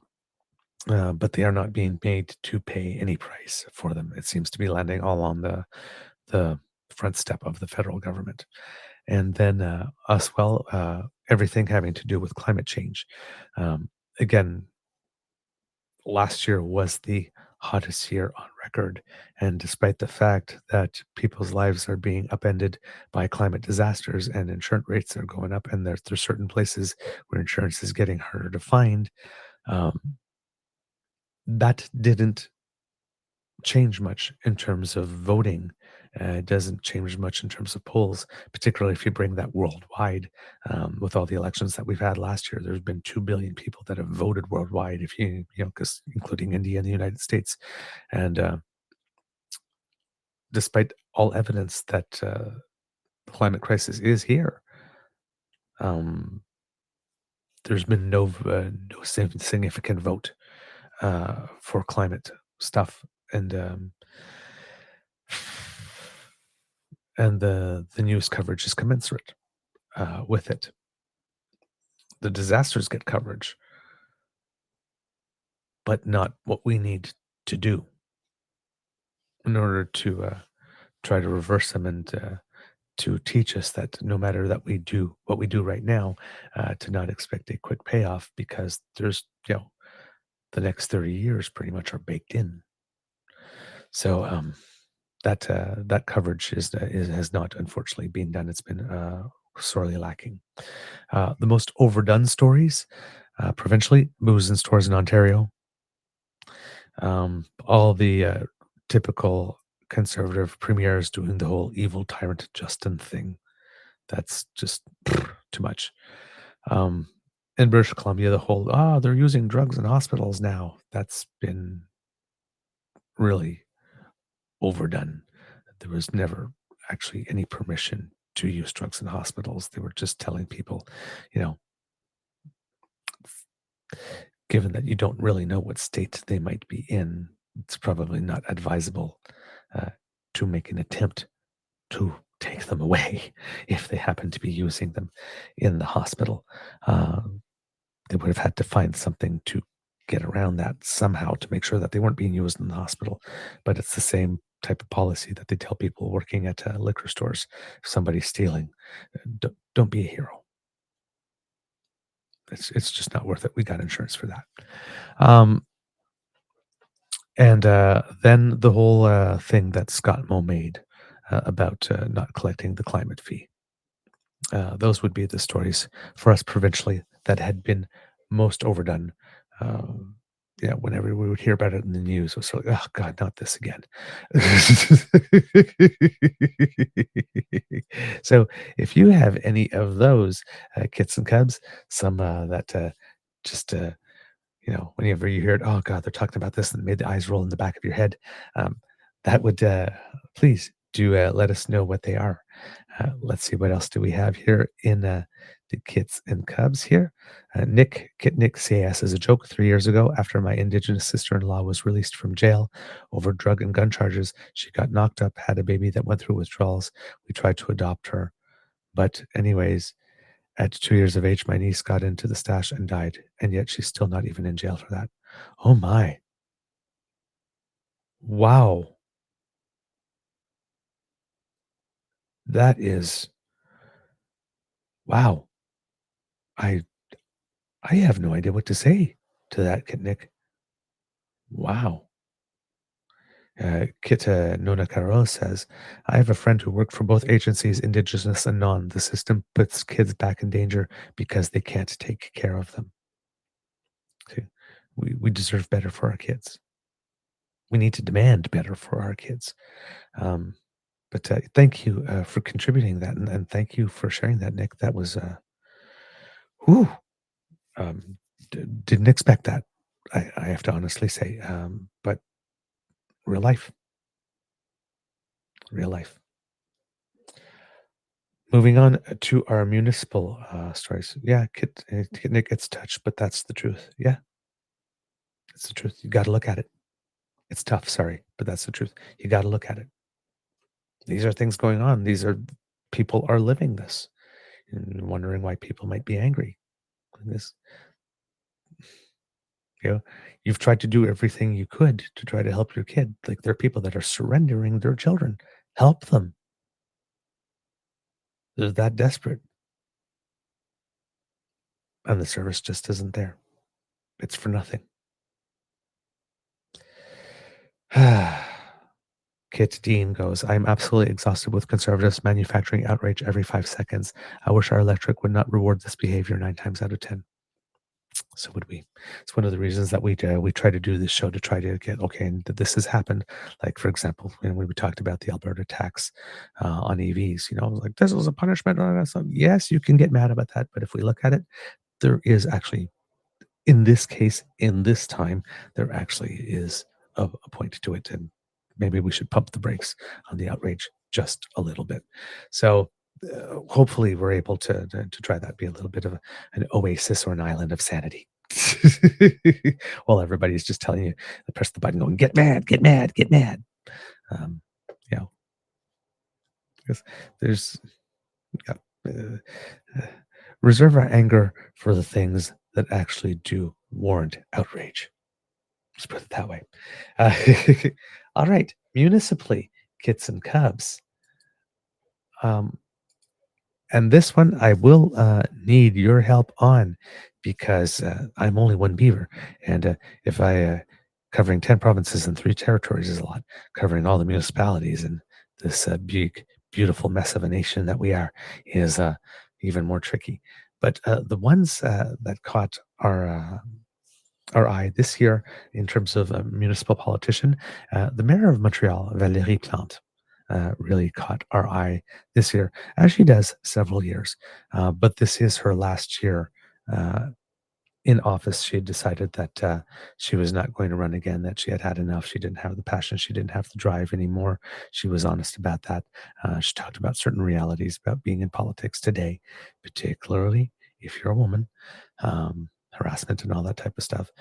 But overall, over the term of her mandate and all the way to the end, has been doing pretty good work, seems to be very appreciated by the population. Um, does play a little bit of a role on the national scene in the sense that she hasn't waded too much into federal issues, but in anything whenever there's been a municipal link to a federal issue, she's always been vocal and seemingly with helpful intent, even if it's stuff that she didn't like or she's speaking against. Um, Not just complaining for the sake of complaining, but actually bringing attention to stuff uh, that actually is lacking. So, uh, and often with a sense of joy in it. She does have one of these inherent senses of joy. So it's just been fun to watch her this year, and yeah, so she would be my pick out of everyone this year for my municipal politician of the year. If you have any of your own to recommend, please do put them in the chat. For my worst municipal politician of the year, um, it's not just one, but it's a group of them. And this would be in Ontario, but for anywhere else where this is taking place across Canada, if you recognize someone doing this, please consider them included among this. But the now I think it is 15 mayors of Ontario who wrote to Premier Doug Ford asking him to abuse of the notwithstanding clause in order to help them with encampments rather than actually doing the hard work of addressing the issue and making sure that the human beings who are in these encampments are actually sheltered. Um, and the whole push to criminalize them uh, for trying as best they can, finding a place to stay at night that is somewhat warm and um, windproof, especially in a Canadian winter or on a rainy night, for example. So, yeah, um, y'all suck. Sorry. I don't have any. Oh, I don't have any fancy words for it. That just sucks. You can't do that to people. You can't do that to people. You can't, if there's no place for them to go, do not move them from where they are. I mean, just,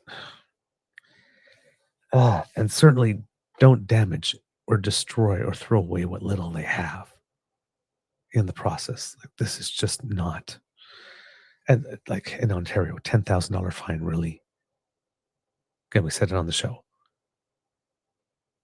If you're unhoused and have $10,000 for a fine, you have you have $10,000 to be housed. I mean, I don't. None of this makes sense. So yeah, you all are the worst.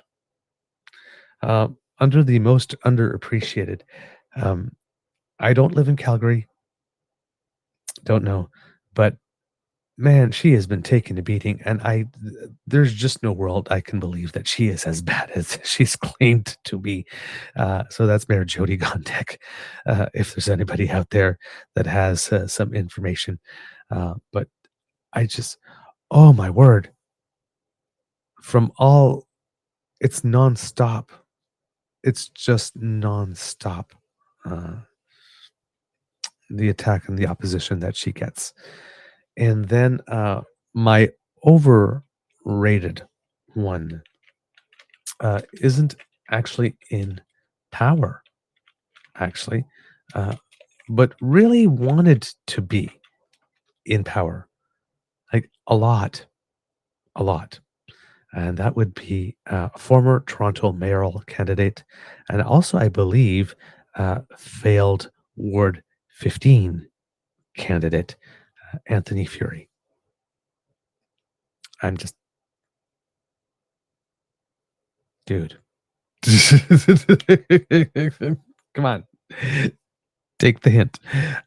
So, and I'm sure Kit Dan might be having a giggle here. And of course, when it comes to municipal politicians, I do have to mention we have two very honorable mentions because we had two kids this year that rolled up their sleeves and decided to do democracy, to actually run for something. So, well, three technically if we count Kit Hugh Gordon, but Kit Hugh Gordon more of a friend of the Beaver Lodge who's been on our show a couple of times. But these is like two members of the damn fam. So Kit Saucy and Kit Toronto Dan. Dearest kids, you guys ran for something. You put your name, you put your faces out there. You know, you went to the meetings. You developed your positions. You've learned a lot from your runs. You've gained respect within your communities. Um, I hope that you run again because I am so proud of you for doing so. And I hope that you take what you learned this time and that it's only a matter of when and not if for both of you because we need good people doing good things. So, congratulations to both of you. Um, you are my personal MVPs when it comes to municipal politics for the year. Mwah. Thank you so much. Exactly, Kitsasi. Go and got 4 years to prepare for the next round. and uh, again, all within the rules, but any way that we are allowed or able to help, so long as it's within the rules, please do call on us because, yes, run for something. Run for something. Miss Shattuck going, I'm trying to get Mohan to get involved in a committee that he believes in so he can speak on their behalf at council meetings. He's got the voice and gift of gab. Ah, yay. So, kids doing democracy. And, you don't necessarily have to run for something to do a democracy. There's all the other ways that you can do it too. But yeah, as we say on the show, particularly municipal politics, school boards, that type of stuff, um, we need good people. And like I said, you might be the change you've been waiting for.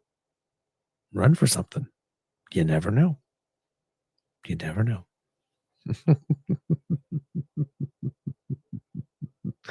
There we go. Okay, kits and cubs, municipally. I'm pretty sure that in not the best municipal politicians, I believe it's Linda M or Kit Elaine. I'm not sure. There we go, Linda M. I was waiting for it. I saw it in the chat. I was going to say I'm pretty sure that the Kit Elaine would volunteer Mayor Dilkins, and sure enough, right in the chat, Windsor's mayor is one of those horrible people. Indeed. Ah, it's love and it's real when we start reading each other's minds, kits and cubs. Ah, love it, love it, love it. Kid Christian, considering dipping my toes into the school board. By the way, my friend, let me know because I never actually asked you. Is it Kid Christian English or Kid Christian in French? Because I know we often on se dit salut en français souvent. So just want to make sure I got it right. And it just dawned on me today as I was reading your name that I never actually asked you. so, so I'm asking. There you go. All right, Kits and Cubs. That's provincially and municipally what caught our eye over the course of the year. And there also, we were talking about, other subject areas, Kits and Cubs, where things may have caught our eye. Um, Yesterday, we talked about the world of business and the world of science. Um, and in the world of business, I wanted to just mention specifically that we were talking about things as they apply to Canada, because there is also the whole CrowdStrike thing, the fact that Bitcoin, hit 100,000, and Dow hit a record. We could have added that the TSX hit a record high over the course of the year as well. But we were looking specifically at Canada, not necessarily global events. So when we're looking at subject specific, we're looking mostly as they apply to Canada, of course. Um, in that, looking at the arts, and we had three things that particularly caught our eye. The first one was Maestro Fresh Wes. It's a throwdown being inducted to the Canadian Music Hall of Fame. I believe the first artist from the rap genre for that to happen too. And interestingly enough, it wasn't too many years ago at the Junos that Maestro Fresh West was actually nominated in a children's recording album. So, bringing his message to the kids as well. And of course, he is having a pretty good television career, also hosting, and I wish I could remember off the top of my head what the name of the show is, but I'm sure the Kids and the Cubs will do it. But it's having to do with building sandcastles, I think it is. But hosting that type of reality show. So, um, a whole new career emerging for a pioneer in music that brought us a lot of, well, at least brought me a lot of funky good times when I was just a wee beaver. um, then probably the big story for us is the fact that the one and only Joni Mitchell picked up a Grammy Award this year for the best folk recording, and that was always a nice moment. And I believe she got to perform at the Grammys this year, if I'm not mistaken. And it had been, not sure if it was the first time ever or the first time in a long time. I would have to look that up again. But yeah, Joni Mitchell picking up a Grammy was a really big thing. And my sentimental favorite, um, Canada's own Bet, Brittle Star's mom, making auditioning and making it on to The Voice UK. Uh, so uh, that's a personal one, but yes, I am a big fan of Bet or Betty. Uh, so yeah, I Brittle Star's mom. Love the music videos. Love the sass and the gumption and the humor, and saw her appearance on The Social, and as well. And she's just delightful. So a personal choice again. Um, not all of these choices are completely and totally unbiased. But hey, it's our brand, so we're allowed to not be objective every now and then. Ah, let's see what else. What do we have here from the kids here? Uh, Kate Dean saying school boards are a great place to be to ensure education is still a priority, no matter what clown show is at the provincial helm. That is absolutely true, and I'm glad that you said that. Thank you so much. Um, Kit Kat W mentioning, so is Hamilton's mayor awful? Yes, yes. If right up there with if I had to pick one specifically out of rather than the whole group of mayors, I would have picked her. I do not know what happened to Andrea Horvath. Again, we say it on the show, but everything I thought that she believed and stood for when she was a provincial politician, it just went is gone. I don't. I can't explain it. I've got nothing. If you ask me, I've just got nothing. Um, let's see. Whatever. What else do we have here? Uh, ah, okay. Christian says background is French but raised Anglo. So Christian, it is. I will guess in that case. Um, but you let me know, however you want it to pronounce it. All my Franco homies in the military call me a spy. I love it. Then definitely Christian in that sense. Then, if you're a spy, it was the good thing. Me too. When my name when I was went to high school, I went to a French high school, and if ever I was called to the principal's office, it was very easy. Douglas, to the principal's Douglas, bureau du directeur, s'il vous plaît. You just had to say my first name because there was only one. Like share. Okay. Uh, Kid Saucy saying, joking, municipal beaver party takeover. Woohoo! Yes, indeed. The National Municipal Beaver Party. Wonder that. NMBP. Well, maybe. Huh? It requires a little work. uh, Christian goes, Joni played with Jaco. Jaco is a major inspiration to me. Uh, I'm not sure. I have to plead ignorance here on this one. Don't know who Jacko is. I'm going to have to actually go and look that up. So I'm guessing. Do you mean Jaco Pastorius, the jazz bassist, Kid Christian? Just wondering about that because Jaco on its own didn't mean anything to me. Christian goes, French sounds better. I'm happy to call you Christian if you prefer it because it sounds better. Yes, okay, the bass player, indeed. Okay, good. Okay, yes, indeed. Because I listen. You know that you're a big deal because all I put in the search engine was Jacko JACO, and the first person that it brought up was this bass player, John Francis Anthony Pastorius III, also known as Jacko Pastorius, an American jazz bassist, composer, and producer who is widely regarded as one of the greatest and most influential bassists of all times. Recorded with numerous artists, including Herbie Hancock, Pat Metheny, and Joni Mitchell. I mean, well, there you go.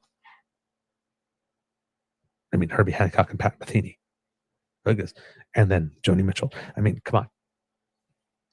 This guy's the real deal. that those are if Mr. Grizzly were here, particularly given his love of jazz, he would be saying, yeah, he's the real deal. So yeah, I can imagine that, Christian. I can imagine that definitely that that that would be an event, the meeting of two legends in their respective fields. Yep. I'm down for that. I love those types of collaborations, particularly when they come from two different worlds. So you got jazz and you got folk, and just you get the most beautiful things. There was an album that came out many years ago called Rhythm, Country, and Blues, where it was a fundraiser along with the Red Hot and Blue albums that were raising money, I believe, for HIV/AIDS awareness and whatnot. But it was called Rhythm and Country and Blues. They've got a version of "Ain't It Funny How Time Slips Away" by Al Green and Lyle Lovett. Oh my God. It's so good. There are lots of duets. So there, yeah. If you've never heard of it and never listened to it, if you want to pay yourself a treat, if you're into that kind of music, rhythm, country, and blues, just listen to it. I couldn't recommend it enough as an album. There's just some gems on that, and a lot of them did not get major release or radio play. So you would discover a lot of things there. All right. Kits and Cubs, I think we have a show, don't you? We've had a nice moment together. The time just flew by, actually. I thought the show would be harder to do alone, but your interaction in the chat made it just delightful and smooth sailing. So thank you so very much, Kits and Cubs, for doing that for me today. All right. So that's the end of this episode. We hope that you enjoyed listening to, well, me in this case, because I liked making this for you. I really do. Every day I look forward to our rendezvous. Remember, sharing is caring and word of mouth is priceless. So please tell your peeps and poops all about us. Oh my God. You actually got me blushing a little bit. But yes, I do look forward to our rendezvous. So sharing is caring. Let your peeps and poops know all about us. It's really important that you do. It's the best advertising that we can get. The word of mouth is fantastic, and it really does a lot for us. So thank you for that. What else do we say? Oh my God, the compliments, Kit Saucy. You are an excellent host and environmental coffee house. What a delightful morning to have this channel on with my coffee. Totally starts me out on a good note. Thank you. What a nice say. Okay, sounds weird, but Beaver, you have beautiful teeth. Thank you for so much. Thank my orthodontist, Dr. Ian Milne in Ottawa. He's probably retired now, but yeah, he did a really good job on these chompers. Thank you very much. Because when I was a kid, I actually had too many teeth. He actually had to pull some out because I didn't lose my baby teeth fast enough. But yes, he aligned them all up and made them look nice and pretty. So thank you for noticing. And then Kit Vim Naidu says, when we're talking about accents. Who cares about the accent? Au moins, on se comprend. At least we understand each other. And that is true. That's what matters at the end of the day, right? All right. Okay, Kits and Cubs. Oh, uncover the news. Sliding in here with Neil Young has announced that he will not be performing at this year's Glastonbury, saying he believes the BBC's involvement in the popular festival means it's now, quote, under corporate control. So remaining fiercely independent all the way to the end is Neil Young. Um, there we go. Let's see. All right. So please tell your peeps and poops all about us, as we mentioned. Um, if you would like to support us, for example, by making sure you do not miss an episode at all, if you happen to be listening to us on podcast, the ears only version, well, you can do that by going to our pod page, which has been sponsored by the Ray Girl for the last 2 seasons. And we are so very grateful. It's a meaningful contribution that definitely takes a load off our hands. So thank you for that generous gift. If you scan the QR code that's just appeared, sorry, that will bring you to our pod page. And if you are listening, podpage.com/the true north eager beaver, lowercase letters with a hyphen between each one of those words. And when you go there and click subscribe, when we have something fresh off the bandwidth, zip, right off the press, off the press, off the zeros and ones. It comes right to you into your inbox. You don't even have to go looking for it. And yes, Christian Neil played with Danko, who I do know. I don't have to go look up. Another fine bassist, indeed. Ah, very good. See, this time I didn't feel like, huh? Where am I? So there we go. You've helped me earn a little bit of additional music cred there by sliding in with Danko. All right. Let's see what else. If you would like to support us in other ways, then you need to make like Kit Elaine and head on down, surf on down, if you would, to the True North Eager Beaver Incorporated YouTube page. And that's that QR code that just appeared by my head. If you happen to be watching live, if you scan that, it brings you right there.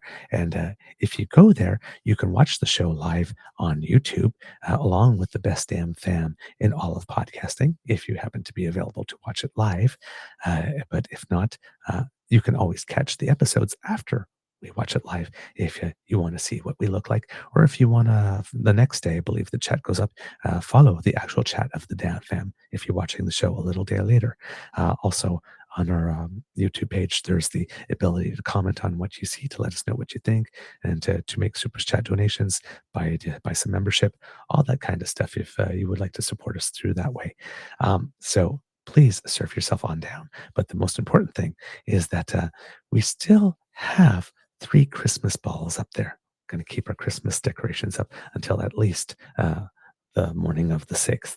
So if you would like to go over there and make our balls jingle a little, then like, share, and subscribe. Click them, and that gets us a little bit of happy, and it also helps us with all the algorithms and that type of stuff. So thank you so very much for that. Now, Kids and Cubs, if you would like to support us in a whole other way, for example, and help us get 2025 off to a very good start, well, Kids and Cubs, that QR code that just appeared like magic brings us to our coffee page. That's coffee, ko-fi.com/eagerbeaver. And that's where you will find that our stockings are still very quite well hung by the chimney with care, and just waiting for you to stuff them with a whole bunch of goodness. So if you think that we have been a very good beaver and grizzly all throughout 2024, and well, Canada Post was a little late. So if you would like to make sure that there's an expression of your enthusiasm for our show in our stockings, we would greatly appreciate that. So just slide on down our chimney and go to our coffee page and leave a little something there. And now, Kits and Cubs, because we are making more use of our coffee page, if you're going there, not to give us some financial support, but just to subscribe to make sure that you stay up to date on the latest, because we will, as I said, trying to be using it more as our website for the show. Please do become a member there. That way, when we have new things that are posted there, you will be the first to see them, and that's what we will. That's also where we will post um, um, um, a weekly retrospective of our shows all in one place.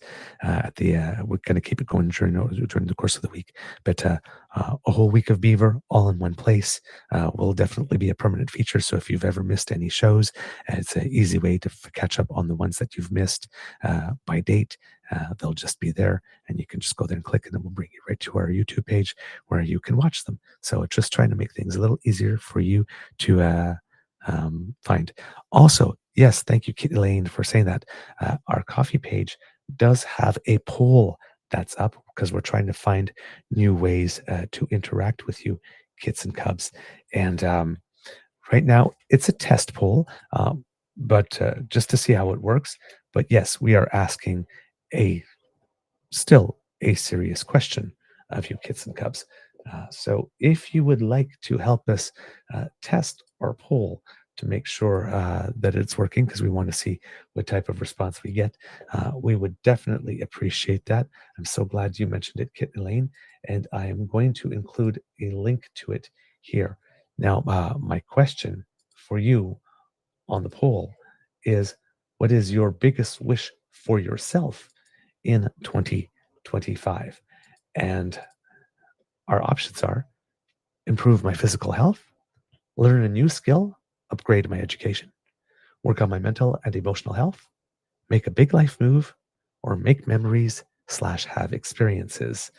So there's 3 days and 14 hours left to vote on that. Like I said, trying to find more ways to create some interaction with the kits. And this year, for next year, those polls will help us with our year-end review, because we'll be able to give you a list of nominees for our year-end topics and ask you to vote on them, for example. So a whole bunch of other things like that. So yes, please do, kits and cubs, go to our coffee page, not only to show us financial support, but to register as a subscriber, so that you can stay in touch and be in get all the new initiatives that we're going to try to bring to you this year in order to make this a more interactive and fun and enjoyable experience for you. But if you are able to contribute something, we would be very grateful. Just leave a little something there, and you have our undying gratitude. Plus, our laboratories do show that tipping is very sexy. It increases your sex appeal by 27.3%. It does. It's just science. It's just science.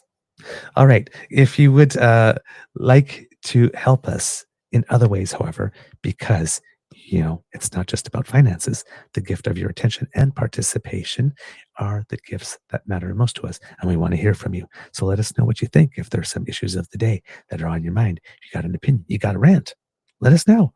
Write to us. DrewNorthEagerBeaver@gmail.com is our email address. Just put a little something in the subject line that lets us know that you're writing to us for the show, and we would be happy to see what we can do to incorporate your views into the show. It's not just us, right? We want to give an idea of what the kits and cubs think too when we're doing the show. So please send us your feedback. If you have any suggestions for new initiatives for us over the course of the year, suggestions of where it is that you think that we should go if we're going to bring our podcast on the road a little bit next year. Any type of a suggestion like that, we really do welcome it. Everything that you do helps us make the show better, and we are grateful for your participation. Because democracy is something that you do, kids and cubs. Still, take it easy for the next little while. Trust me, we're going to need you in the game soon enough. So just recharge your batteries, and there'll be more for you to do. Uh, you know, being helpful also means doing the self-care that is required to be sure that you're in a state of readiness to be helpful when called upon. So this is the time for that. So keep your powder dry. There will be stuff. Words of wisdom, kits and cubs. Oh my, let's see. Um, I know that if you're politically minded, there's a lot going on right now. Okay? And there's a lot of anger. Um, One thing that always works for me when I find that things get a little tense is singing and dancing. I just put on some music and I throw myself a little dance party. I just sing and dance. Sometimes it's in my shower, sometimes it's in the living room. Sometimes it's just 15 minutes. Sometimes I got time for a whole hour of it.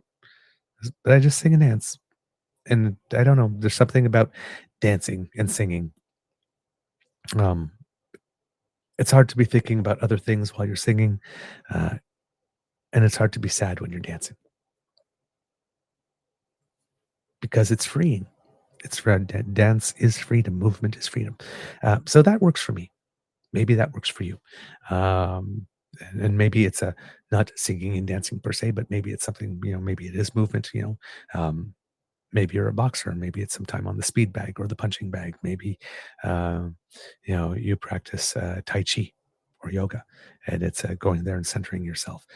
But movement and focusing on something that brings me joy, that requires that my full attention be divided to it. It's hard to sing well if you're not paying attention to, how you're controlling your voice. It's hard to, you know, it's hard to bake well if you're not doing it with love as you're doing it, if you happen to be a baker. So that type of thing. Get yourself out of your head and into a project and move. And maybe that will do something to change your mood or at least make the doom go away for a while. Okay, kids and cubs. That's about all I got. Kid Environmental Coffee House goes, oh my gosh, that's what I do. Singing and dancing is the best. And you know what? As the saying goes, it is only those who do not hear the music who think the dancers are crazy. Always hear the music, kids. Always hear the music. All right. So I think now would be a good time for me to do the ritual cueing of the cock. So here we go, kids. And I will be back with a little something for you afterwards. Okay?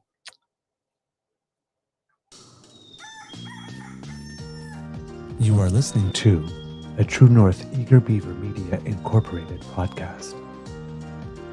The True North Eager Beaver podcasts are proudly brought to you by our founding sponsors, the Misfit Mysteries from Corvid Moon Publishing, your source for science fiction, fantasy, and cozy mysteries featuring a broad diversity of characters, CanadianTarot.com, their uniquely Canadian online eclectic tarot community, and The Peppermaster, hot pepper sauces made from farm-fresh ingredients to thrill your taste buds and expand your mind. We are grateful to the Crier Media Network for its support, Pete Jarvis for our artwork, and Paul Joseph Something for our opening and closing sequence music.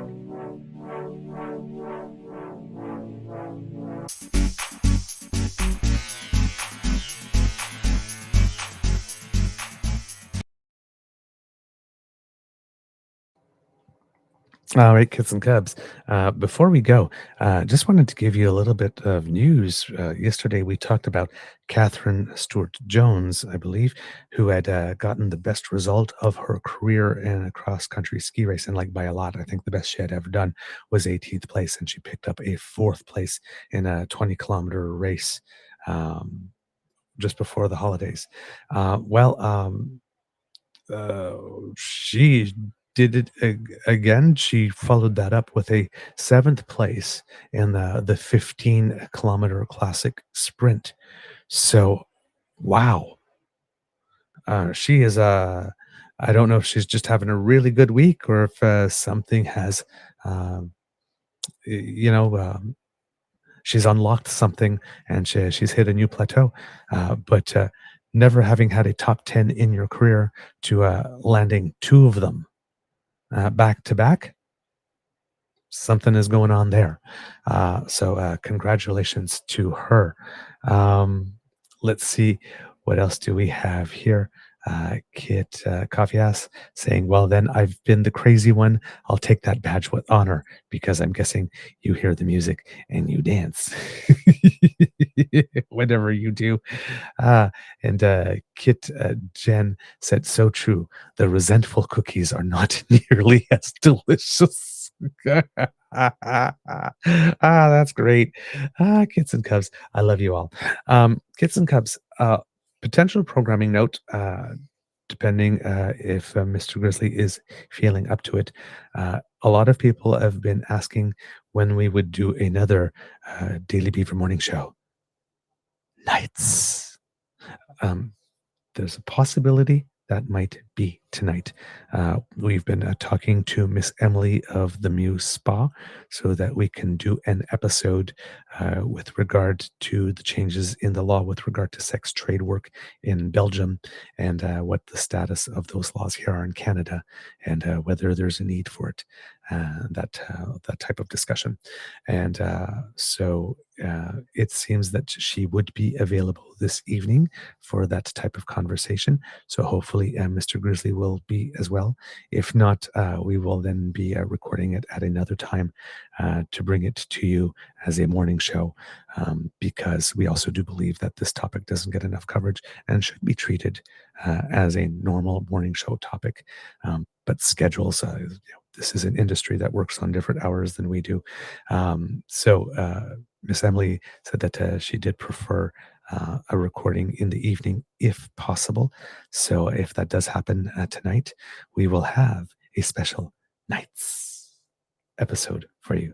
So stay tuned and hope that you join us live because I'm sure the conversation for that one in the chat would certainly be really interesting. As Kit Miss goes, ooh, that would be interesting interview. Kit Saucy, that would be good. So yes, please do absolutely join us for that. All right. And with that, I am off. Everybody, have a most beaverific day.